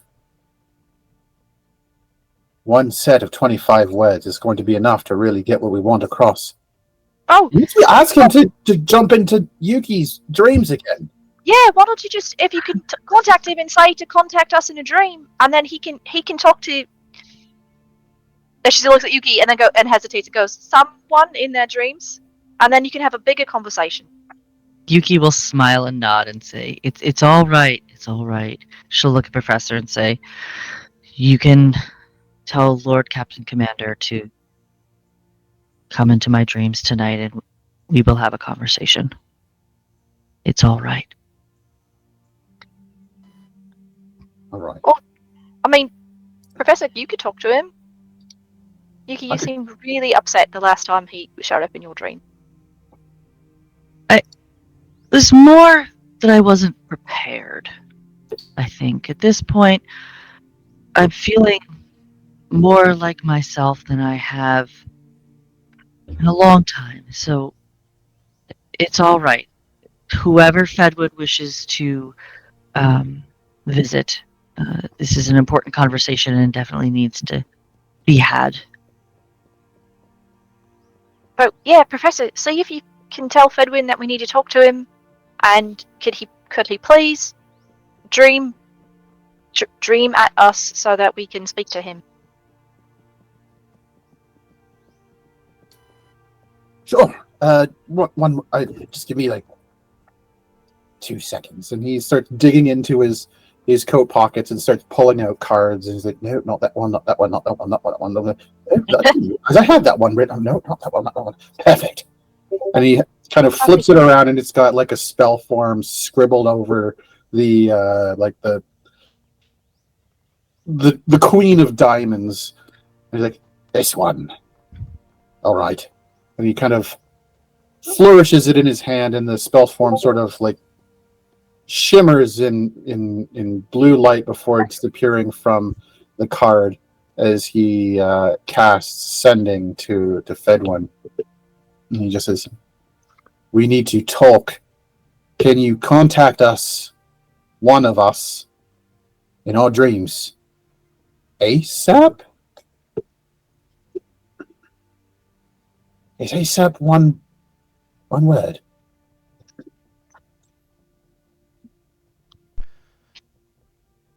That's an abbreviation of words? I don't know what that. Does the magic count abbreviation? He kind of shrugs. I don't know. I will. I think you're out of 25 words now. I forgot to turn it off. Well, the gist of it was conveyed. Now we wait. Okay. Reverie, was that all she said?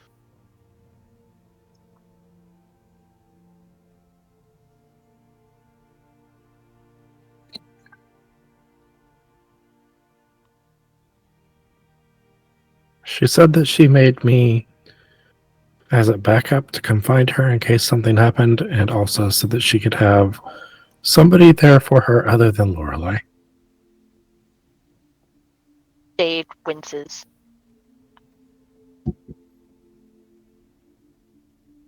Sensible. Oh, maybe she doesn't like her. Oh, did you not pick up on that when Temerity was told about that earlier? Well, I mean, it did seem like she was not the biggest fan of that, but then she didn't say anything, and then I thought maybe. She said their relationship's complicated. I don't know what she meant, but she wouldn't elaborate. Oh, I just hope we didn't start a fight. I think any fight would be happening regardless of our intervention. I just did not want us to be beholden to one party or another in that event. No, it's Because smart. not our business. They're both adults who can make their own decisions. I'm not even really an adult yet, by some metrics. Well, you're doing a really good job of being a leader. Thank you. Okay. So,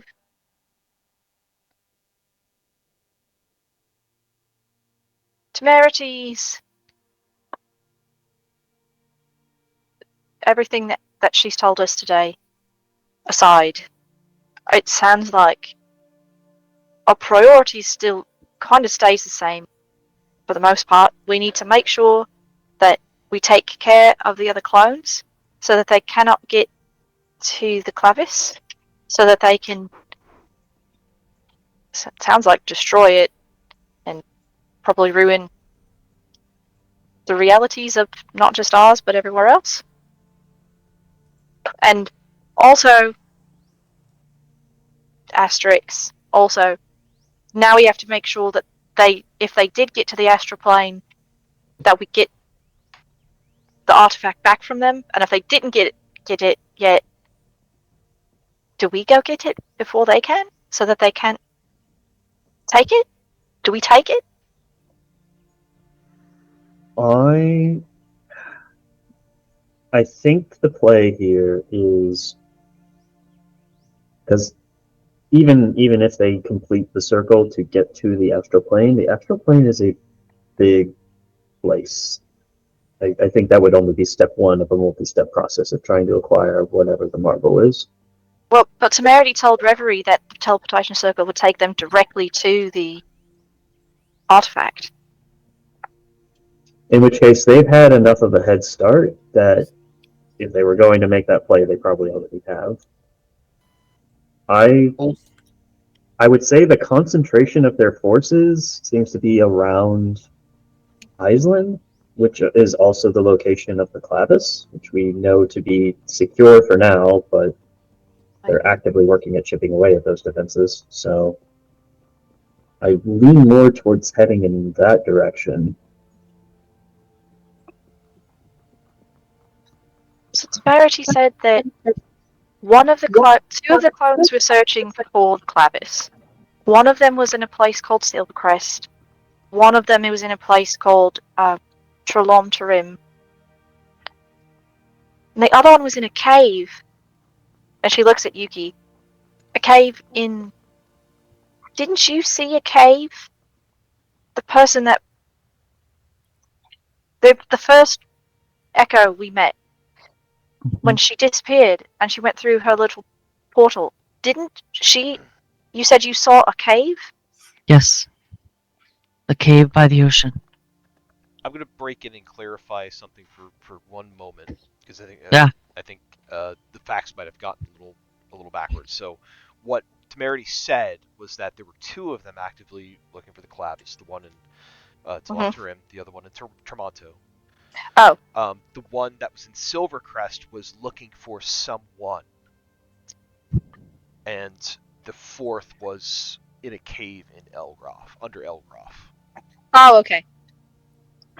So one in Silvercrest, one in Talantarim. Both of them are looking for the clavis. No, the one in Silvercrest is looking for someone. Silvercrest is looking for someone. Yes. Yeah.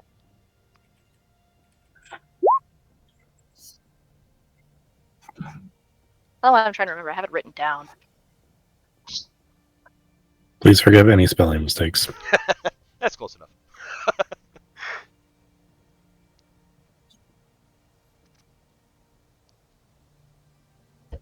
spelling fantasy names is hard. Mm-hmm. Isn't Elgroth? Didn't the people who had the bounties on us come from Elgroth?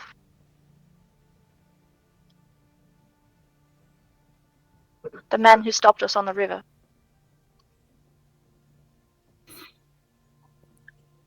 I don't remember much from that other than people were trying to either capture or murder me. Yeah. So maybe we go there then. If that's the place that the person who took the... If that's the person who took the teleportation piece went to in the first place, maybe that's our best place to start looking. Especially if they haven't used the teleportation circle yet, then we can get that piece back. We'll find out tonight, right? We could tell Fedwin and he could check in and see if that teleportation circle's been used, because if it hasn't, then we know they haven't figured out a way to get inside yet. And we can go get the piece back. Before you go on, I do have to respond to Professor Sending. So, Oh, right. Professor, I'm just talking to us in our dream. Professor, you do get a response. You hear the gruff, the wizened voice of Fedwin himself answer back. Hello? Who's there? Someone's talking. They want me to go in their dreams? Wait, there's only one person I dream talk with. Oh, wait, I think I know. Amazing. Oh, he responded, and Oh, good. I'm not sure that went as well as we were hoping. Although he does know that he's dreamwalked with one person, and he kind of looks over to Yuki, and he just kind of shrugs and smiles almost sheepishly, and just says, "Tag, you're in." Okay. Yuki takes that kind of like nods resignedly and says, "Tag. All right, what do you want me to ask Fedwin should he come to me in my dream tonight?"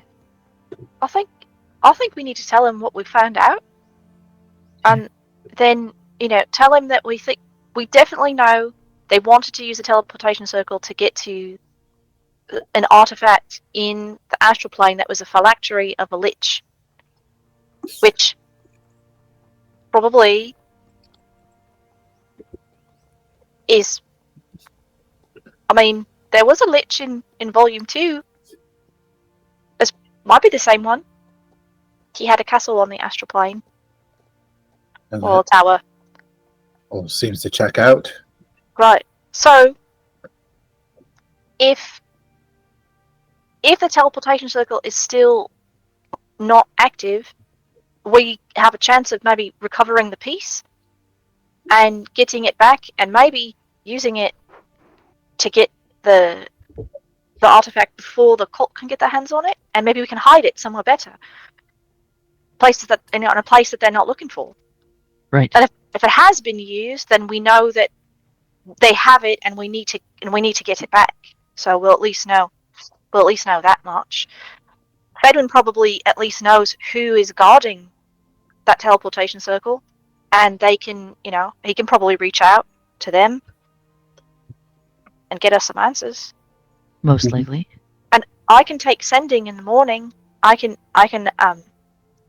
just need to switch it with Papa, and then we can talk to him more tomorrow after he talks to you in your dreams. All right. Anything else?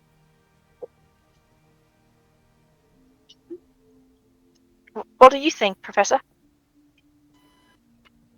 That sounds about right. I think the key thing that we really need to find out is who can we reach out to at the Citadel. We can confirm whether or not they've been visited. And he does like an air quote.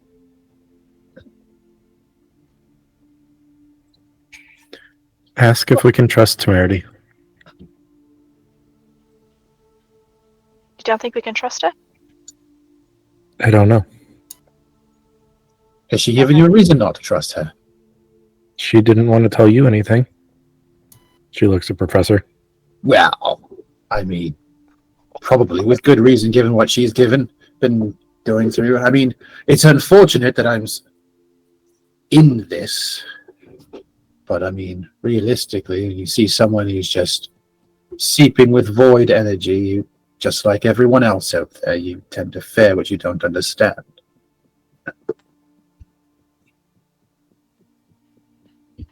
But we know if I just happen to become dangerous, we have fail-safes. Temerity had fail-safes too. Yes, I still find this a less than convincing argument.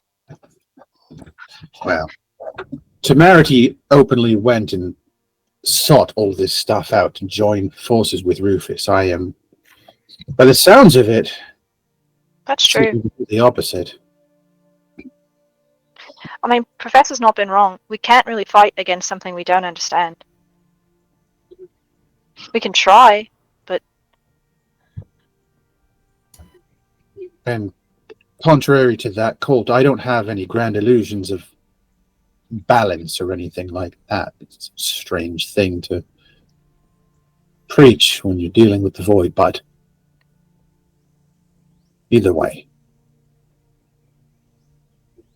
Well, if what Temerity said was right, and the void was only created because the original gods split apart reality, and then the void created its own god, maybe you just haven't been in touch with it. Maybe that's why you're not getting crazy. That's a very, very good theory. I like that.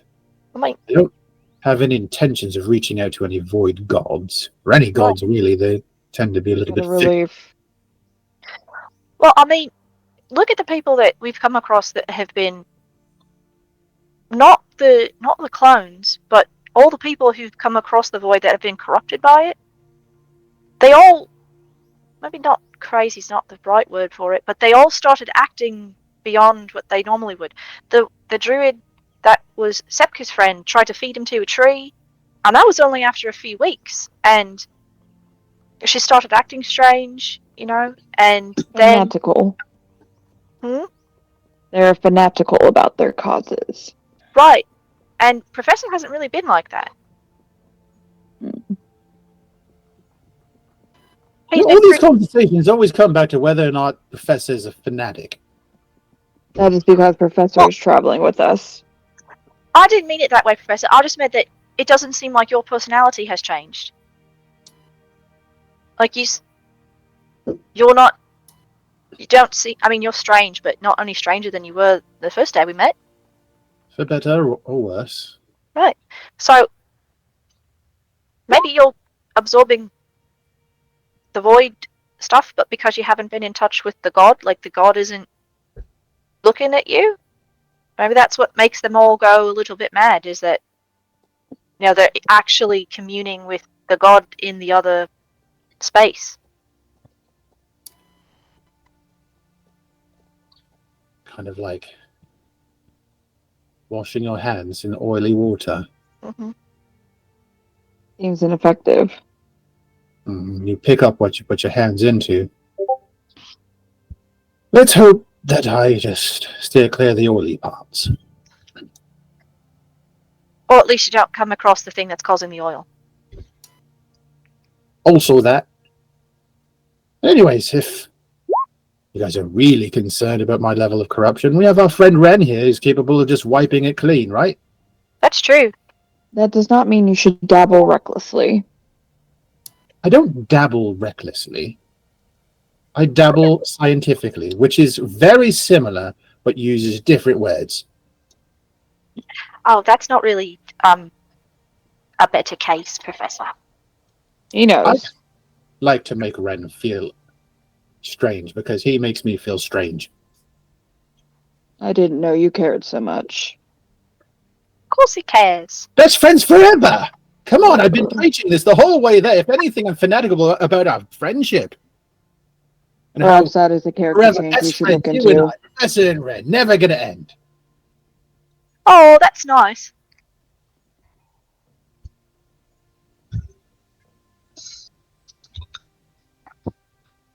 Hmm.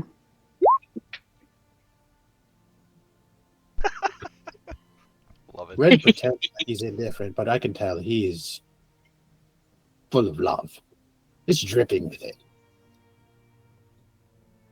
Yes, clearly. He just hasn't learned what his love language is. In fact, maybe indifference is his love language. Perhaps it is silence. Maybe we should try that. Wouldn't apples be his love language? Apples. No, that's like the fuel. It gets the mojo going, you know? Ren Skull actually does show a smile when apples are mentioned. Simple man. Such a thing to be so obsessed with. They're delicious. Actually get any, like, nutrients from the apples, or is it just an indulgence for you? I'm uncertain if it is required for my body. Fair. Fair. My body certainly doesn't need bacon, but I am not going to stop putting it inside me. You're quite aware.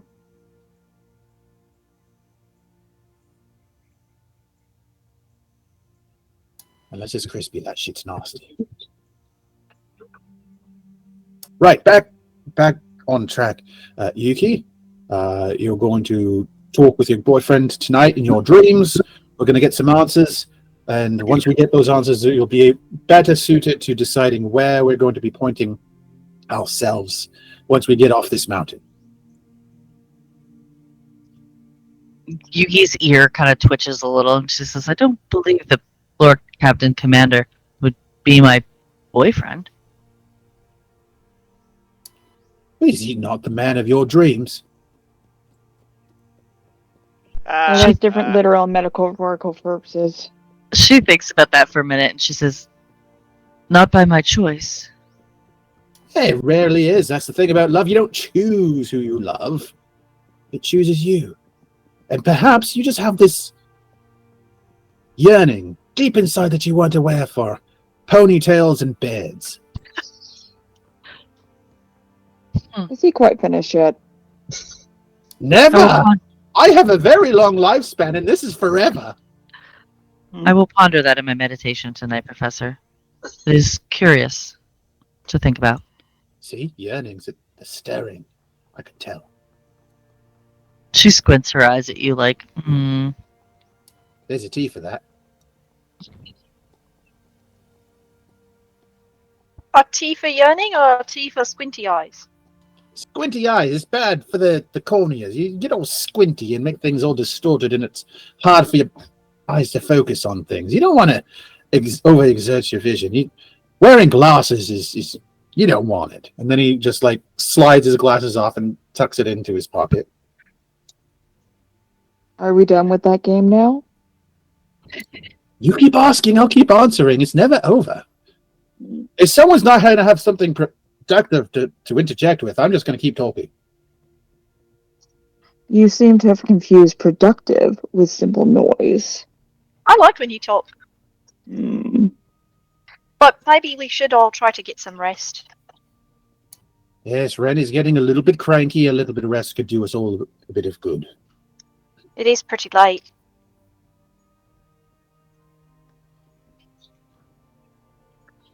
right. Well, I guess I will see you all in the morning and maybe have some information for you.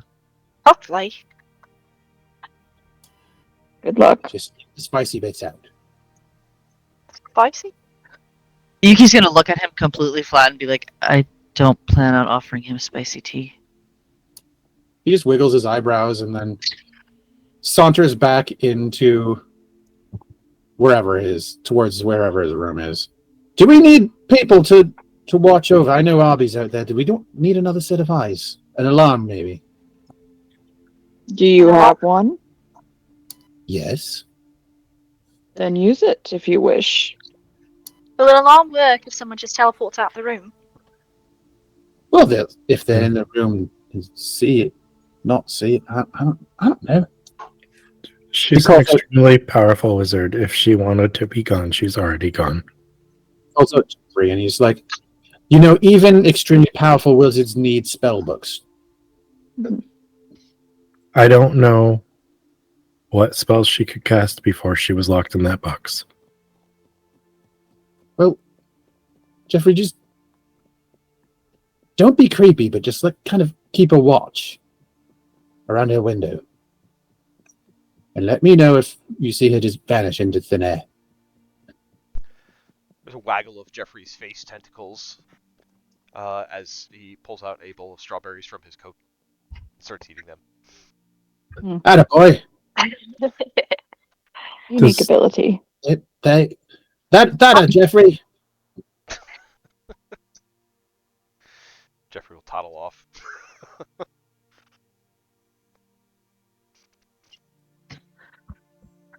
Yuki will make her way to her room, and she will, as she did last time, to kind of maybe mimic the same sort of, I don't know. Yuki doesn't really know too much about spells and dream walking and any of that, so she's just gonna literally do the same thing she did last time before she went to bed. She's gonna, brush out her tail, and then she's going to have her cup of tea. She's going to do a little meditation, pondering about ponytails and beards and love and how boyfriends are made. And Boyfriends are made. oh yeah, they're definitely made. Just ask Will Ray. Boyfriends are made all the time. It's weird science. I mean, if Nala says that's what happens, that's what happens. So she's just gonna kind of ponder about that in her meditation for tonight. And then when her tea starts to take effect, she is going to schnoodle down in her little bankies and try to go to sleep. All right. Anything from anyone else before you settle in for the evening? Jay's gonna try to convince Narco and Reverie to have a sleepover together. Yeah, Reverie. Yeah, I don't mind. That sounds like a good idea, actually. But I'm gonna go see if any of the monks have any incense. Oh, okay. I assume somebody is up at this hour still. Oh, sure. Yeah. There are like a few monks that are usually up throughout the night, just tending to gardens and doing nightly chores. Looking around, yeah, you could. I mean, this is a place of meditation, so you could certainly find some incense, and the monks are even willing to trade some incense with you with whatever you feel is worthy of the trade. Doesn't necessarily have to be coin. Don't ask me that. I'm a selfish wizard. They'll trade in chores. I have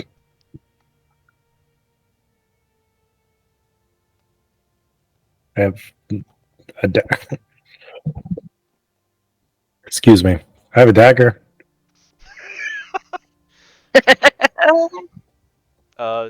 Monk, you're speaking with one of these robe monks inside the monastery. They're kind of in a meditation room. You see, they're lighting candles. There are some sticks of incense that are burning. They leave like a sandalwood scent kind of throughout the room.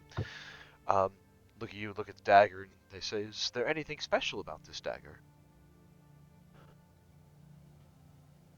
My friends forced me to buy it, and several others. So it has sentimental value. Fucking give me a persuasion check.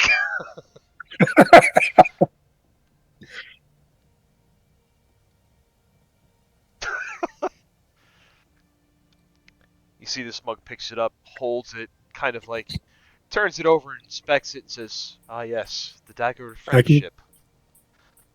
I can give you 2.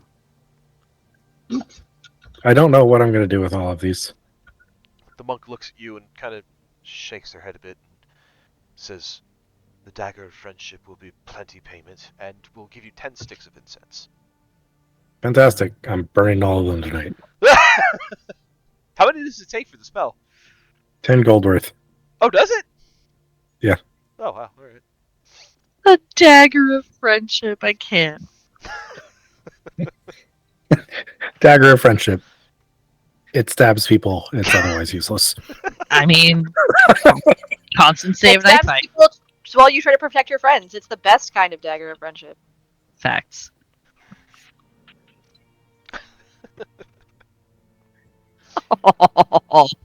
Yeah, I would say, Reverie, the amount of incense that you get would be enough for 2 castings worth of Find Familiar.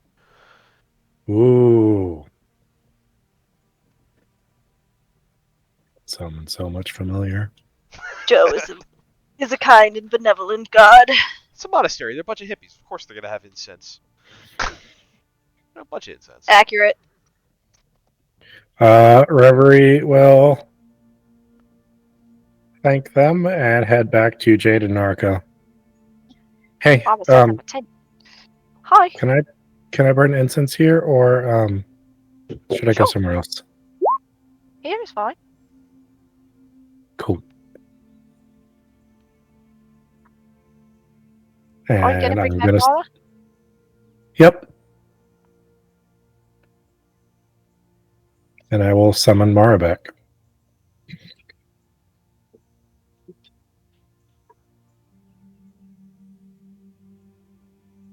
Very cool. I also have 2 other things that I would like to do tonight. So if this costs me a long rest, it is what it is. Summoning a Find Familiar? No, that's what. That only takes what, No. 10 minutes to do, or It's a An hour? Even? An hour. I think it's an hour. That's not going to cost you. I mean, you can still take a long rest. It's not like, you know. Yep. They're not It's gonna an be- hour.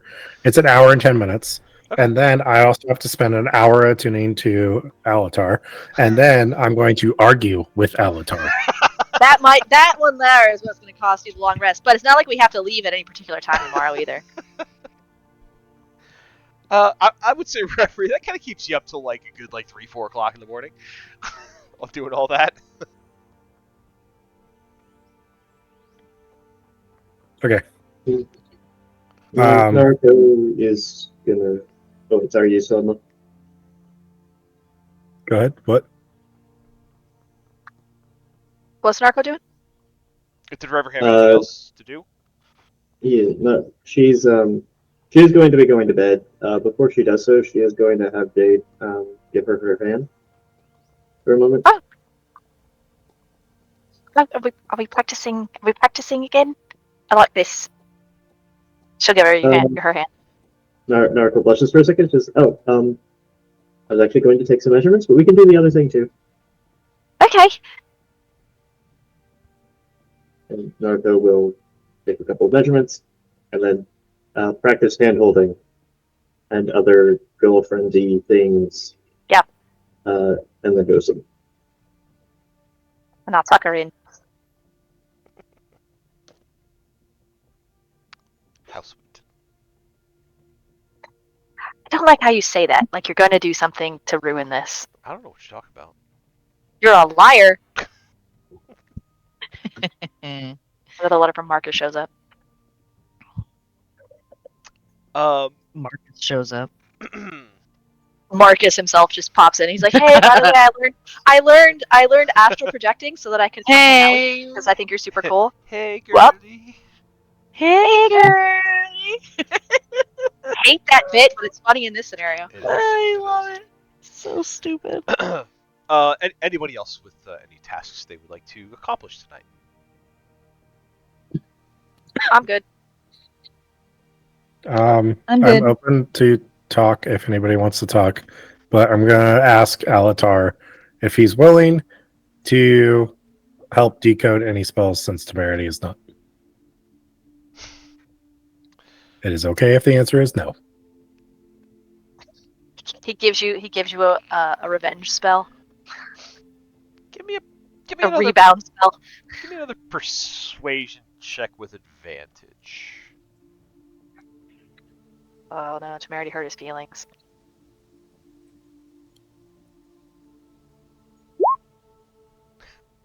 Nice.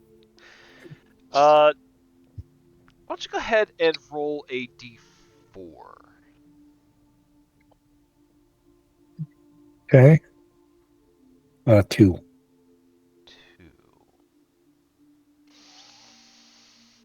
Hmm. Give me a moment here.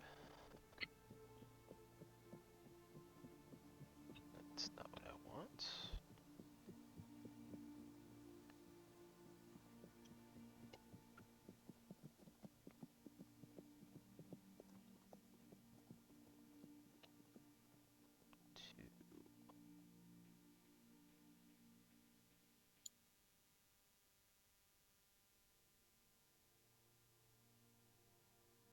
Okay, here we go.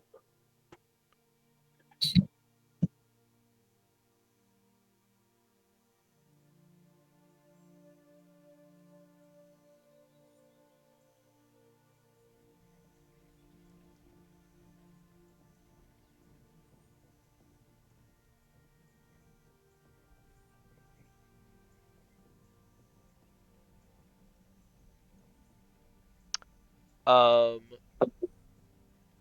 so it takes a little bit of convincing, but with kind of the knowledge that Temerity seems to be backing you up, Alatar will hesitantly decode another spell for you. You will learn the spell. Buffering. Buffering. That's a spell you learn, buffering. Well, actually, let me ask you this: is there any kind of spell that Reverie would be looking for, like any type, any school, any particular function? No, she's literally just trying to decode whatever is in the spellbook. Okay.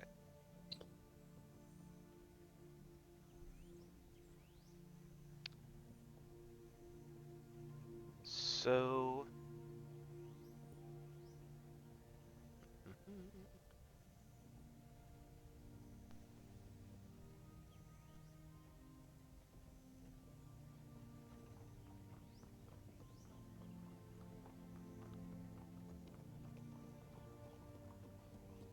One moment.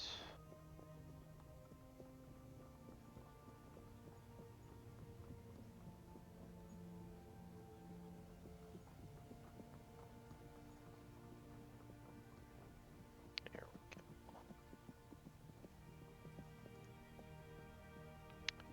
go. Alatar will decode for you the spell Ray of Enfeeblement. Nice. You literally just rearrange the page. Yeah. You could do that with your entire self, Alatar. Words appear on But the you're gonna make page when I feel like it.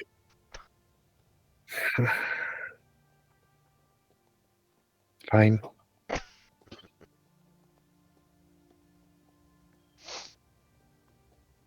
Are you done yelling at Altar? Yeah, sorry. I guess No, I'm being loud. no, you're actually not being loud. It's yelling for you is just very quiet upsettedness.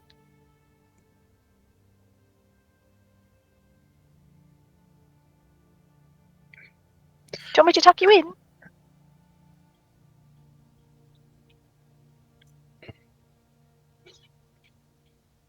Yeah. You doing okay? Surprisingly, I'm okay. I don't really know why, and I don't really know what it all means, but we helped someone today. It was scary, and I don't know what is going to happen tomorrow, and this is all so even bigger than we thought it was before, but we saved Temerity. And she's not trapped in a box anymore. And you got some answers, and that's good. So we helped. And we'll keep helping.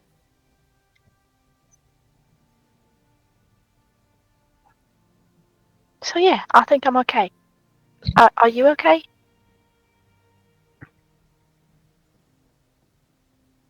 Yeah. You sure? She smiles. Yeah, I'm sure. Just hug her. I don't know why. She hugs you back. I don't know why Temerity, maybe. That still doesn't make sense. But I know I'm not her. So. You're really not. You are you. There doesn't have to be a reason that someone as wonderful as you is created. All that matters is that you're here.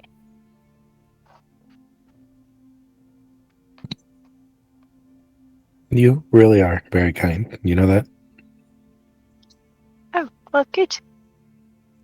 Everyone deserves kindness. Until they don't deserve kindness. But that's not you.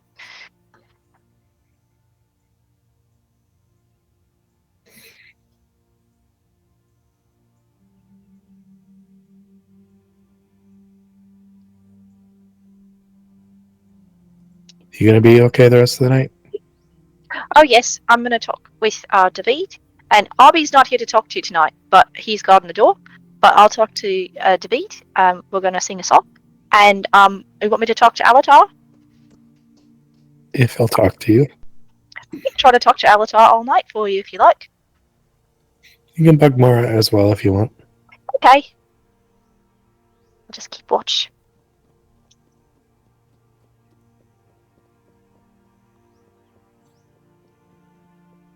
Thank you, Jade. You're welcome. For what? For being you.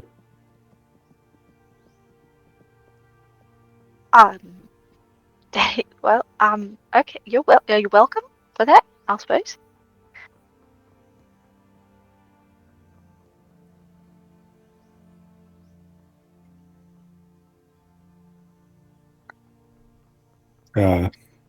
Reverie will give her another smile and then pull the blanket up and try to sleep.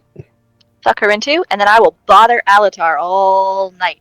Hopefully, to help give advantage to Reverie on getting another spell the next time. We'll see how that works out. Yeah. Right. So, with that, assuming everybody is kind of settling in for the night, I am going to ask Yuki. What does Yuki dream of tonight? Sexy tabaxi masseuse people.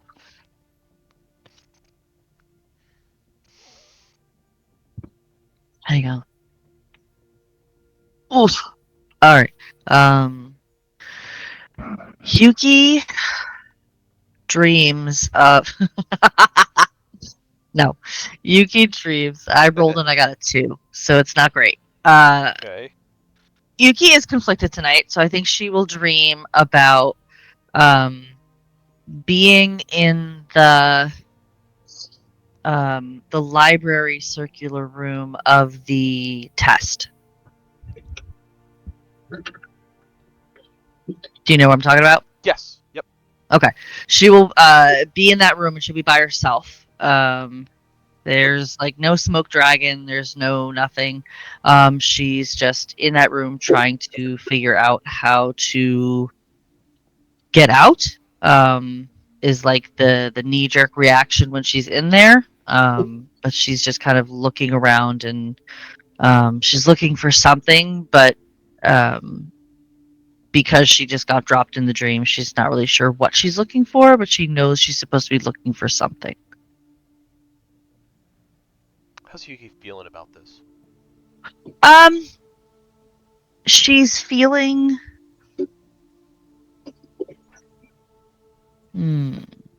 17. She's feeling confident that she will be able to find what she's looking for.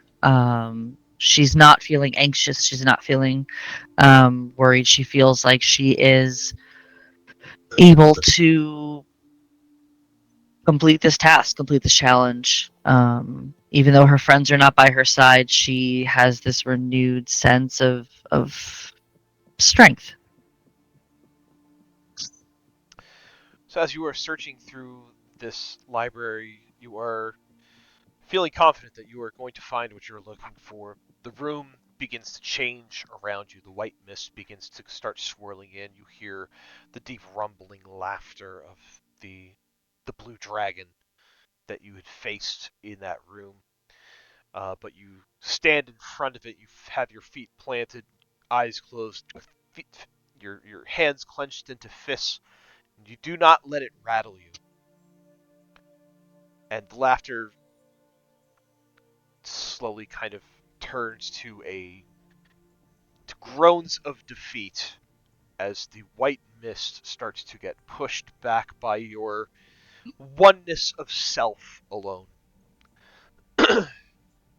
And just as the last sound begins to fade away, there is a large bang at the door behind you. You whip around, you turn around to see like a big bearded Kool-Aid man busting in through the door. Lord Captain Commander Fedwin himself comes in, Yeah! sword drawn. He kind of pants, he looks around frantically. Behind him outside the door is just kind of like a sea of just white. It's just blank. He kind of steps in this room and he looks at you and he cocks his head, he puts his sword away, and he kind of points a finger and he says, "You call me?" Not me specifically, but yes. Professor sent you a message, Lord Captain Commander.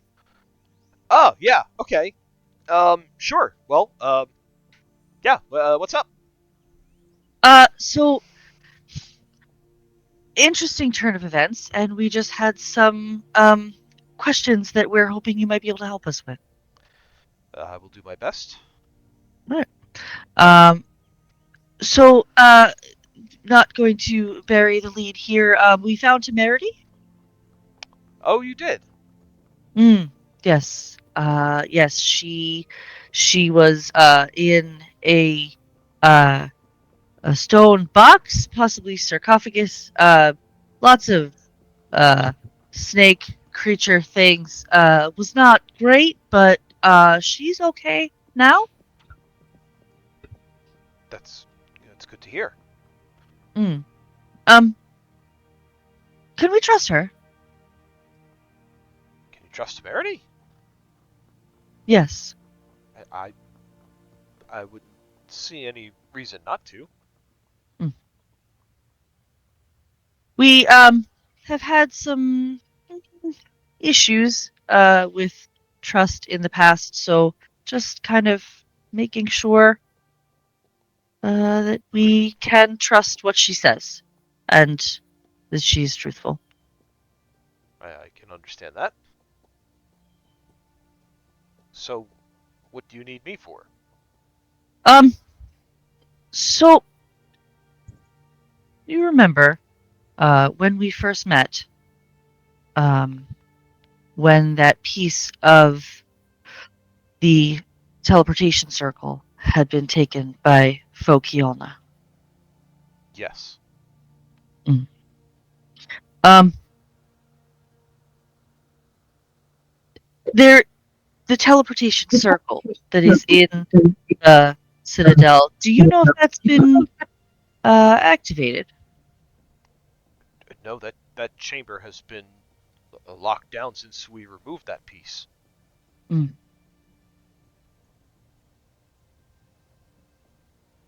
She's gonna look a little uncomfortable with this next line of questioning. She says, "Is there a guard or anyone at the Citadel guarding that teleportation circle?" We have a rotation of guards all the time that are guarding that door, that are watching it, and there are other checks and balances to make sure that the locks holding the door closed have not been disturbed. And you trust that it has not been activated? If it has been activated, it would certainly be well known. She relaxes a little and she says, "Good, good. Because the cult that stole that piece, they want to use that piece to activate the teleportation circle to get to the astral plane to visit what we believe is a lich phylactery." Okay. That's bad. Yeah, that's what we were thinking. Is why we reached out to you, sir. Well, I can tell you with pretty high certainty that that chamber has not been disturbed, if that's what you're asking. Hmm. Um, and She looks. God, sorry. I should also mention not only the door guards are there, but that area is deep within the depths of the Citadel. They would have to get through almost the entire Sentinel garrison to get to it. She looks uncomfortable again, and she says, "Sure. That piece that they stole was also very well protected. With all due respect, and please don't kill me, sir. Are you sure it is safe?" I understand your criticism. What happened in Crystal Cove was a surprise attack. We now know what we are looking for, and we have measures to sniff out any uh, unwanted shapeshifters. Mm. So I am pretty confident that it is safe, more safe than the original piece was in Crystal Cove. Okay, good, good. How about the? And she's gonna look around. Nobody's there, but she's gonna look around anyway. Um, how about the clavis? Is that still safe? Oh yeah, yep. I'm still here with Aleda. We've got it well in hand. Okay. We're deeply hidden, and I'll just leave it at that. Okay. Also, Temerity was able to uh, find, locate, remotely access, know where her clones are. Um, Are you that just, okay? I'm good. There's a lot, and I want to make sure that I don't forget any of these things. I'm all right. I just lot of information. Ooh, yeah, sure. Dream logic tends to help you forget stuff. No, I get it. Yes. Uh, I do remember quite clearly, though. She said that obviously they're moving as most of them have been activated, but there are two currently searching for the clavis. One is in Talam Turin, and the other is in Tremonto. There is a third in Silvercrest who seems to be searching for someone. We were not sure who. And last one is in a cave by the coast in a mountain secured by Elgroth. Yes, there's a cave in the Elgroth Mountains. It opens up um, uh, it opens up into Sears Harbor, which is not easily passable by ship. As a matter of fact, all along those mountains there are craggy rocks that prevent really anything more than a rowboat to get through. Mm. So that would make sense. It's a well guarded area. Um, what concerns me is you said there was one in Silvercrest. Yes, searching for someone. You don't know who. Well, that might be us. Um, Silvercrest is we are not in Silvercrest, but Silvercrest is not far from where we are. Okay. Okay.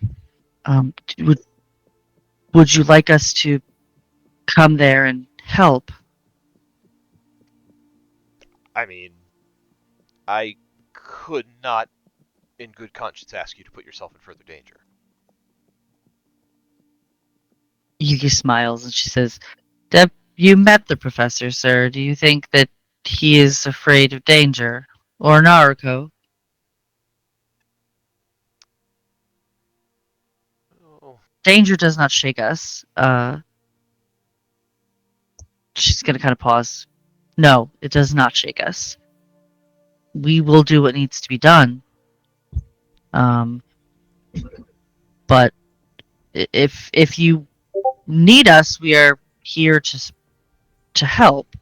I don't think we have a firm decision of where we are going next. well, you are deputy sentinels, so it does not surprise me that you laugh in the face of danger. Yuki stands up a little taller and smiles and says, "Yes, yes, we are." Through this whole conversation, the times where she's been kind of pausing, she's been kind of like looking at his ponytail, his beard, like just kind of like almost taking stock before like getting back into what she's saying. Yep, looking at all that, all that manliness. As he talks, the face slowly starts to form into 12 stars. Dream's about to get sexy. um, should we continue to, as deputy sentinels, should we continue to find the other clones and eliminate them? I mean, if you could do that, that would be great.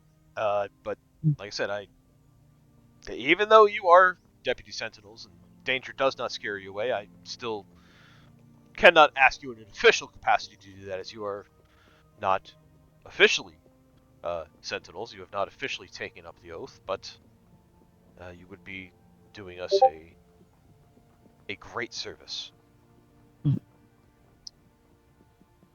Just gonna wink at him, say, understood.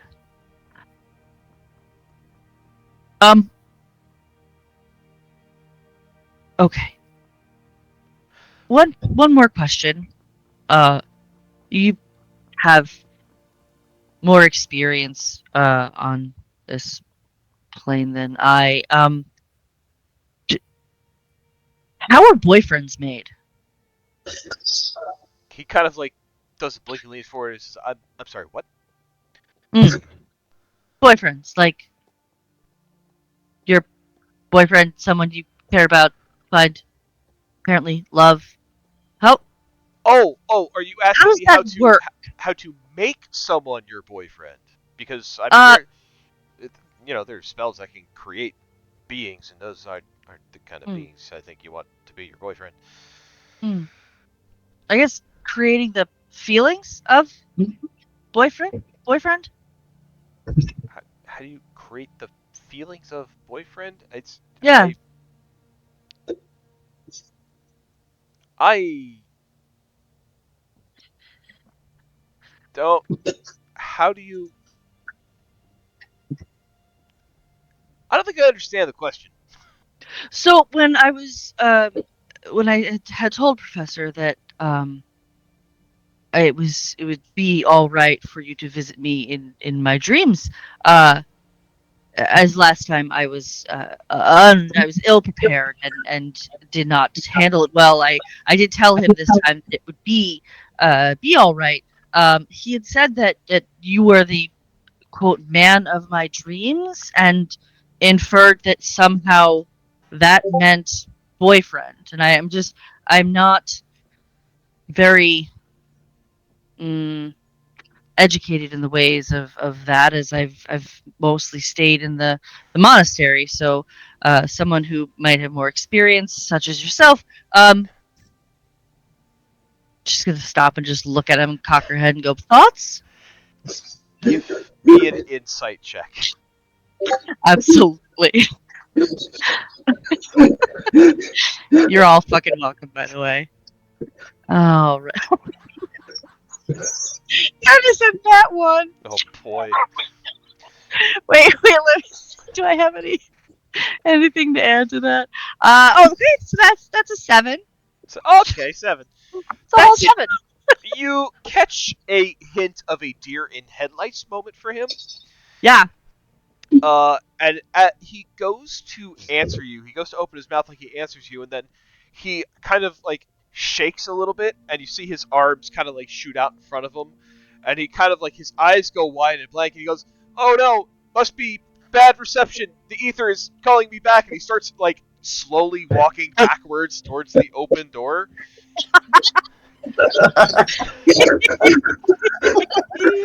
I can't hear you. The spat. You're gonna have But to. I don't have that. I can't. You know. Lord Captain Commander, Call you back. need. Gone out the door. You're going to the tunnel. That was amazing. Absolutely Absolutely amazing. You think I wasn't gonna fucking throw that in? Come on now. As Fedwin fades from sight, Yuki. Yeah. You and everybody else in the monastery are all suddenly awakened by the sound of cats, tabaxi, yowling and hissing and roaring. There's a lot of like chittering going on. Yeah, there's a lot of going on. Oh no, it's the zoomies. So many zoomies. No, that's just how they make when they're chasing something, isn't it? What? Are they chasing things? Are you getting up to look? Jade is immediately. She isn't sleeping, so she hears that and like shakes Narco and Reverie to get them up, because we haven't heard this sound since we've been here, right? No, you haven't. Yeah. So I'm gonna wake them up. I think the alarms are going off. Yuki will, if she hears it, she will jump. She will pull herself out of her dream and run to the window. Gotta get them up and run to the door. Mm-hmm. What's happening? Anybody who wakes is welcome to give me a perception check. Oh yeah.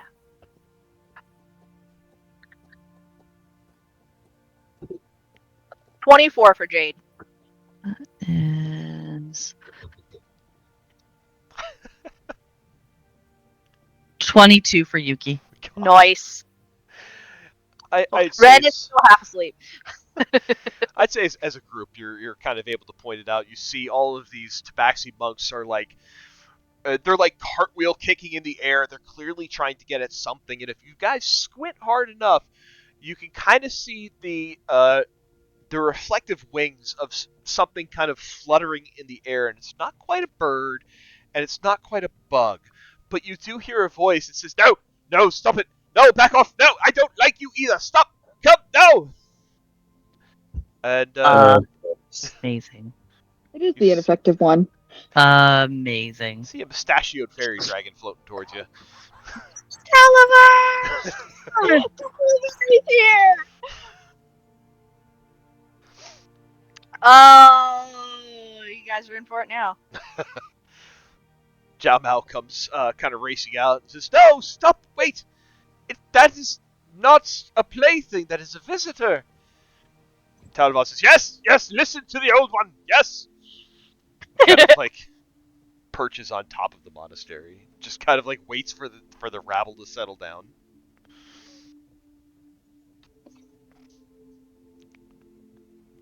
and says, I was sent here on the behest of our queen, the Queen of Summer, Queen Lorelei. I'm looking for one named Temerity.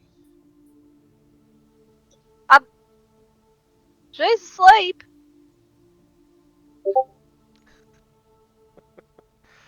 Well, then I shall wait out here for her. Should we get Okay. her?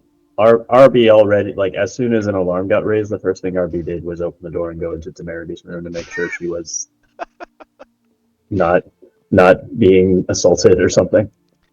She's still there.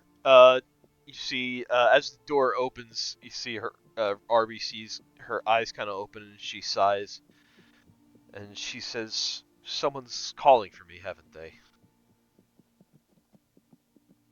Speculation, most likely. Please follow me, so we may ensure that all is well. I need RB and Talavar to have a conversation right now. Oh my god. I need this to happen. There is a sigh as Temerity slowly rises from bed and pulls like a bit of a cloak around her and gives a nod to RB and says, "Very well, lead on." RB gives a thumbs up, and we'll roll down the hallway to bring Temerity straight to Naraka.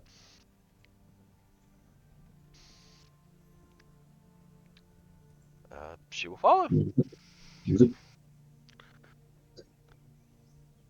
So probably within a minute of Talavar alighting up on the roof, RB will emerge with the VIP. As Temerity comes out, you see Talvar kind of calls out and says, "Ah, there you are. I'm under orders from Queen Lorelei of Summer to bring you back to the Feywild forthwith." Temerity kind of looks up at Talvar and just kind of shakes her head. She says, "No." Talvar kind of blinks. It like doesn't register that someone says no, and he says, "But it's an order." Temerity says, "No." Talvar looks at the rest of you and says, How? You can't turn down a royal decree." Sounds an awful lot like she just did. Wouldn't be the fucking first time, would it? Also, I'm not super well versed on the laws of the Feywild, but I do believe that it's generally invitation oriented. So if I don't know that the Summer Queen can force someone into an audience unless she has some sort of deal or bargain or other string to pull to make that happen. Talvar kind of flutters down close to Narako, and he puts a finger up to his lips and says, "Shh, the loophole, the loophole." Narako stares at Talvar and looks over at Temerity. He's like, I'm pretty sure she knows the loopholes better than I do. Very well. Like, that said, you're under order, so you can always keep following her and trying to coax her into accepting that invitation, however long that takes. And that is exactly my order. Until Miss Temerity decides that she wishes to come to the Feywild with me, where I will bring her to her protection, then I am to stay here and protect her. See, that sounds nicer.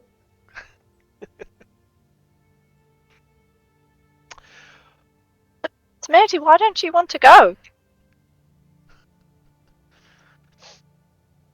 Temerity kind of looks at you, Jade, and she says, "Even though Lorelei promises protection, it's not exactly freedom."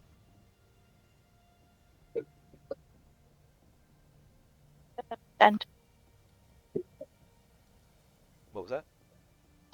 Jay just says, I don't understand. Jay, do you remember how Lorelei seemed very, very unhappy whenever I gave an indication that I might not want to do exactly as she wanted. Yeah, she got pretty mad. Mm-hmm. And you know how when she got mad, lightning struck outside of our window? Yeah.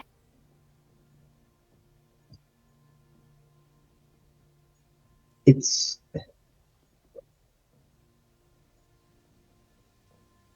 I very much believe that Lorelei has the best of intentions, but some of her phrasing was concerning.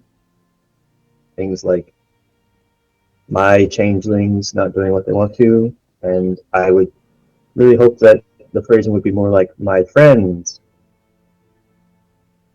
or something like that. Mm, I see where Temerity's coming from as far as you know not not being super thrilled about being in a living situation where you might be very, very limited in your ability to no longer be in that situation if you find it uncomfortable, or if it goes on for longer than you originally had anticipated.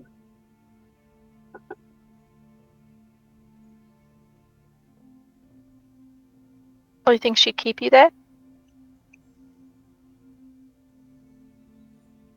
Yeah, asking Temerity. Yeah. She turns around and says, "It's not what it sounds like, and I understand how it sounds. But to her, the only way to keep us changelings safe is by keeping us in the Feywild. She believes that if she lets us go, then we will lose any protection that we have, and that we won't last on our own, I suppose."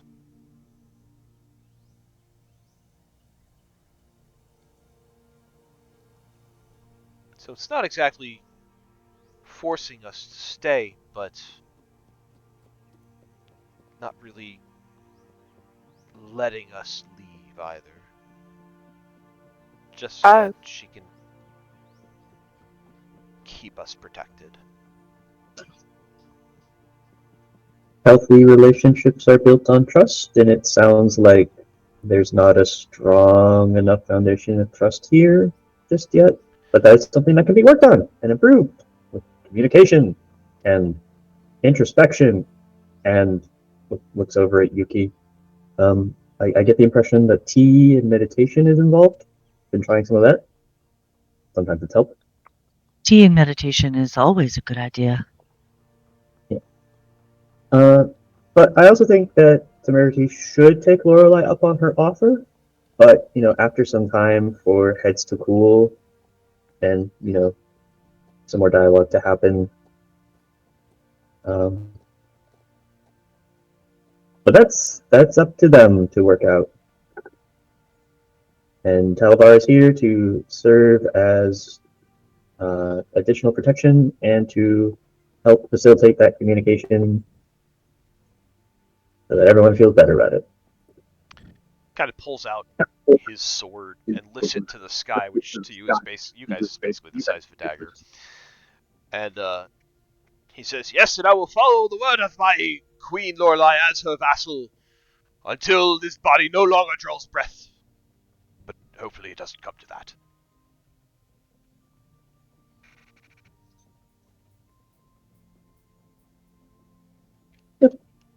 Are you?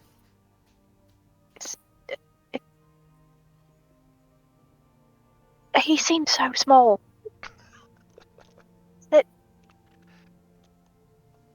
I don't know. I'm just gonna be quiet. With that, I will say it is 11 o'clock, and this feels like a good place to pause for the evening, especially because I have to be up stupid early in the morning tomorrow. Yeah. No! Oh. ¿Por qué? I have to go into the office. Yeah, we will be closed tomorrow. You were tricked. Mm-hmm. It's a trap. It is. And when we return, Yuki will get the chance to debrief everyone on her dream man, Her boyfriend dream. if she so decides to divulge such information. I think she probably would. Yeah, Mhm. because she wants to prove Professor wrong. Very And good. that no, he wasn't her dream man. He seemed very confused. Mhm. I will take nominations for inspirations for the evening. I am certainly leaning towards getting one for Reverie. Oh, yeah. hell yeah. Hell yeah. Reverie Sounds and down. Yuki. Mhm. I also wanted to throw out for sure how Naruko handled the conversation with Lorelei. That was really good. That That was was really good. really good. Yep. I didn't think of it until afterwards, after the bargain thing, to follow up with, "You're the one who told me never to do anything I'm good at for free." Mm. Would have been a great comment. Would not have won you any points in that moment. No, in that Mm-mm. moment, no, not unless that bargain was like immediately struck and was going to give Lorelai everything she wanted, and I was just being a little cheeky about it. Yeah. That might slightly earn points in the final, but given the tack we were going to take, no. Yeah. That would have definitely won you points if the bargain had already been made and then you pulled one over, especially. But as it stands, she's pretty pissed off right now. Yeah. Oh, you do all get your long rest, by the way. Hey! Yay! Sorry about that. Yeah. Level. Yes. You just had a level. But what about second level? Oh, what about second level? We always like second level. Best I can do is an inspiration. Mhm. Inspiration for everyone. Everybody had great moments tonight. They really did. Maybe if Allison gives us another song.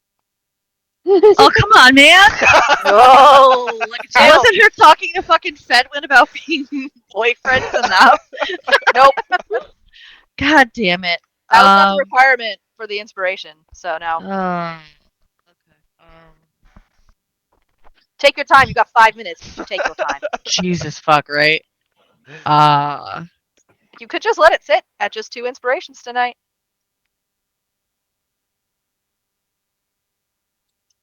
Uh-oh, she's having an existential crisis. Oh, you guys are mean. Look, if it would have been, if Joe had said, "Oh, and if Jenna sings a song," I'd have been like, "Well, sucks for all of you. I can't sing a song." And we just sort of, she's putting way more thought and effort into this for all of us than any of the rest of us would have. That one. I actually started writing a song partway through tonight. Except for Neville. Pinky and the Brain parody with Professor and Ren. I did see that. I did see that. Oh man, continued buddy cop moments with Professor Gren are great. Always. Ren even too was throwing in some really pointed questions too, which were really good. Yeah, they were. I helped. I guess we said everyone had great moments tonight. Sucks to pick. Allie, you alright? I'm also muted. I got nothing. It's alright, I'll give you all inspiration. Y'all can have an inspiration. Yeah. Yay! Dancing Monkey will prepare for next time. Just have one locked and loaded. I say Yeah. yes. I'll have a hell of one locked in.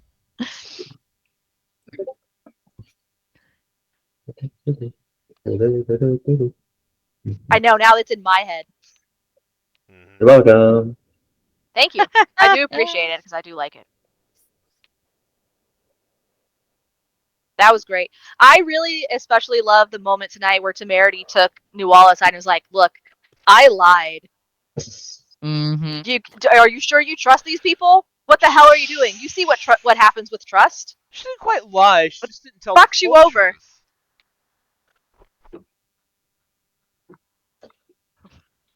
Just wasn't the full Not truth. quite lies. She just like wasn't telling the entire truth until she got Nuala alone. It was like, look, man, shit went down, bro. Shit went down. I'm not comfortable. Whenever I have made a mistake or a sign of weakness, I'm not comfortable sharing that with anyone. So better fucking appreciate this right now. Yeah, seriously. And now for her not coming back to the Feywild, now she gets to have Sir Talabar there. Mm-hmm. Have fun with that. This is your punishment. Oh, Talavar. She could have sent Telvar. Yeah, she could have. Telvar's too valuable. Yeah. Yeah. I mean, He's too valuable, but if you ever ask Lorelei where Telvar is, she goes, I don't know, somewhere in one of his towers, probably. yeah. And that's why he's not here right now. The other reason for that is I gave Joe a choice of sending one or the other, and he chose Sir Talabar. I mean, Sir Talavar was definitely the better choice. Yeah. He is also the personal guard of Lorelei, so you're not getting away from him. Because I like Lorelei. how Temerity hinted but refused to acknowledge that part of her motivation for creating Nuala was some amount of loneliness. Yeah. I wanted a friend and a sister. And someone who would come and look for me who wasn't Lorelei. Which was just a dagger to the heart.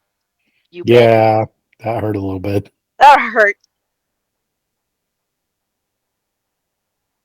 It's a sad thing too from Temerity going, if she went missing, the only person who would have looked for her was Lorelei, and it's the person she doesn't want to find her.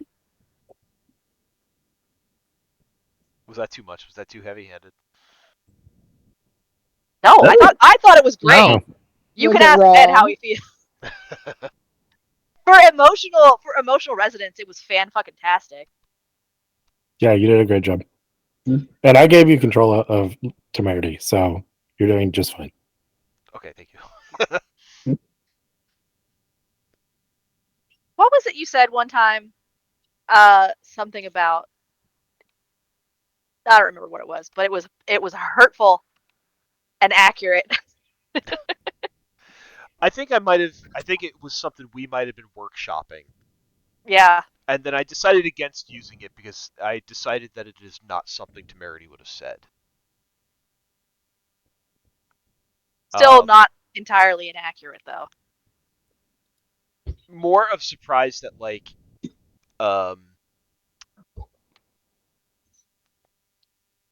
no, not even surprise. More of a cautionary tale for the group to say that something along the lines of, yeah, it's great when you're useful to Lorelei, but you're either an asset or a liability in her ledger, and when you go from one to the other, she will write you off immediately.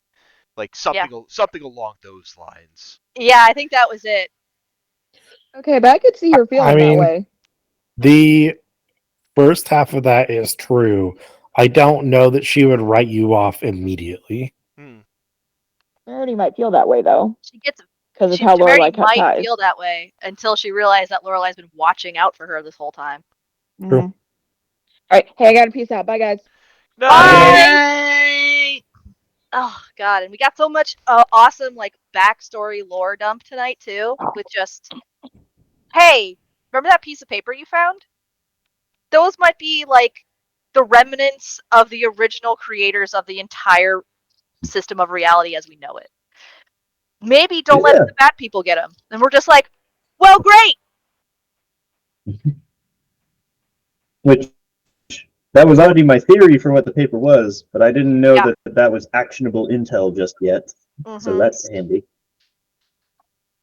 But it seems like we're at least safe enough with most of them not being able to get them because they're in other realities. But the one in the astral plane is up for debate. Well, up for grabs, I should say, whoever gets there first. But they can't get to the rest of them if they don't get the clavis and break it. So long as we can keep that out of their hands.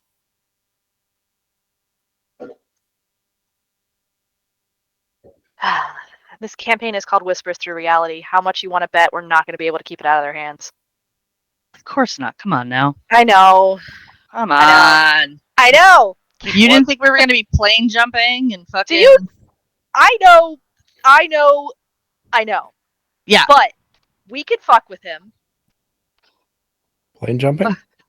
Skydiving? Reality hopping, actually. Skydiving. So We're not going to skydive, Ben. But it's fun. I'll skydive. I mean, we To could. people who have a death wish or want to pee their pants. I'll skydive. I don't have a death wish. I mean, I'll fucking slap on a Depends and I'll try it. Great. I'll wait down at the bottom with corn dogs for everybody. Cool. So now we get to try and guess which world corresponds to which artifact. If balance is here on Pelennor, and I'm already calling the Mist Cloak as being in Barovia. Hell yeah. Well, do we know what the other worlds are? We've only heard about Barovia so far, right? We've only heard about Barovia so far. What other books did we get? Because we got a book about Barovia in the library, and there were other books there. There was. Oh, shit. Oh, well, that might have just been... No, because one of them was, like, about Tusk Gutter, though. Yeah, so if we take So that might have just been fun, like... Yeah, Easter egg if you want to take the cameos as genuine lore hints, I would probably say that if we were to stop in the Kingmaker game, it would probably be the Dreamstone potentially would be the most likely to be present there. Oh. If only because at the point Joe was writing this, the shards would have been kind of the most notable item that he could use as a basis. And when I see Berserker, I immediately think of Seawolf. So there's that.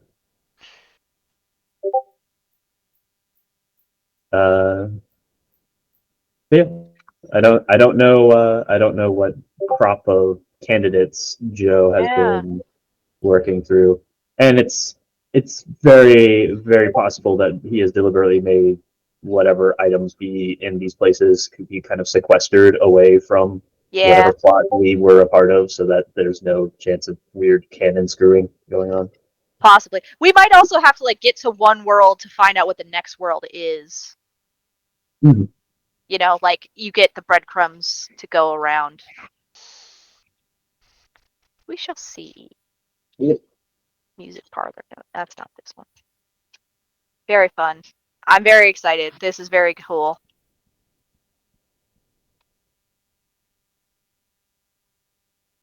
I tried to take copious notes about what Fedwin had said and the questions that you guys wanted me to ask him so I wouldn't fuck it up.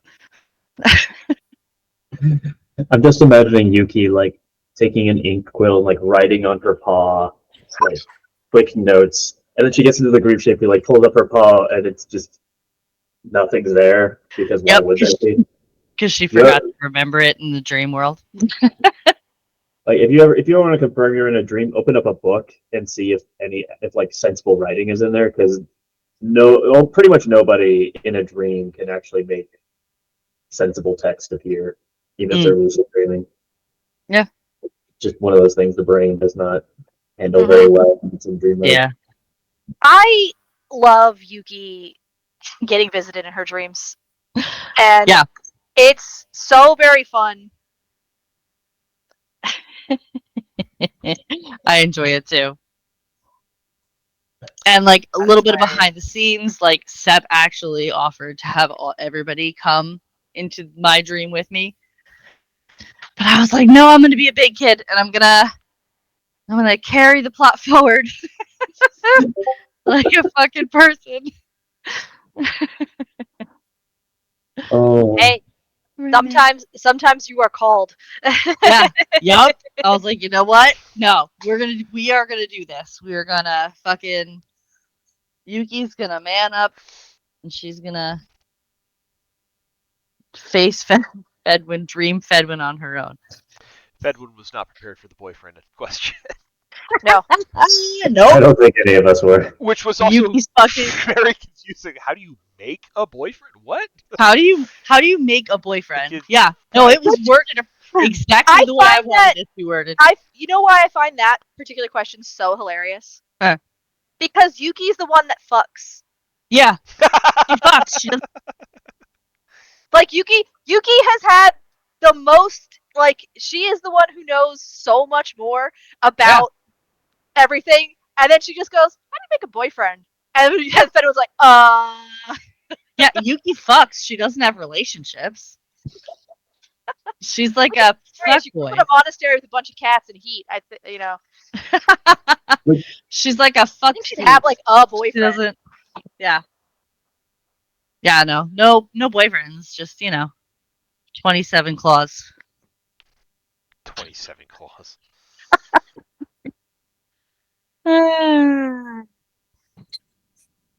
Still brings see me it- such joy fucking his name up. It's also a good cover because then you never have to actually remember what his name is because then it's like, no, it's a fun joke. I'm always going to call him the wrong name. Haha. Exactly.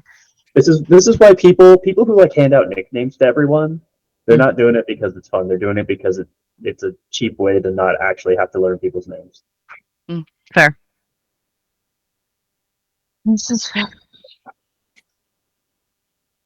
Oh, I can give before I go to bed. I can give a quick report on how the one shot went. Oh yes.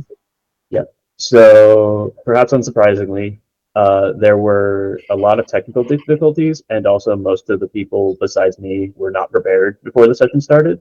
So we wasted like an hour before actually starting the damn thing. Oh, No. Which, as we were getting closer to like 8:30, I was just like, okay, I'm getting to the point where I just have to say, I'm leaving. I have work tomorrow morning. 2.5 hours of game is not worth the being miserable from sleep deprived. Yeah.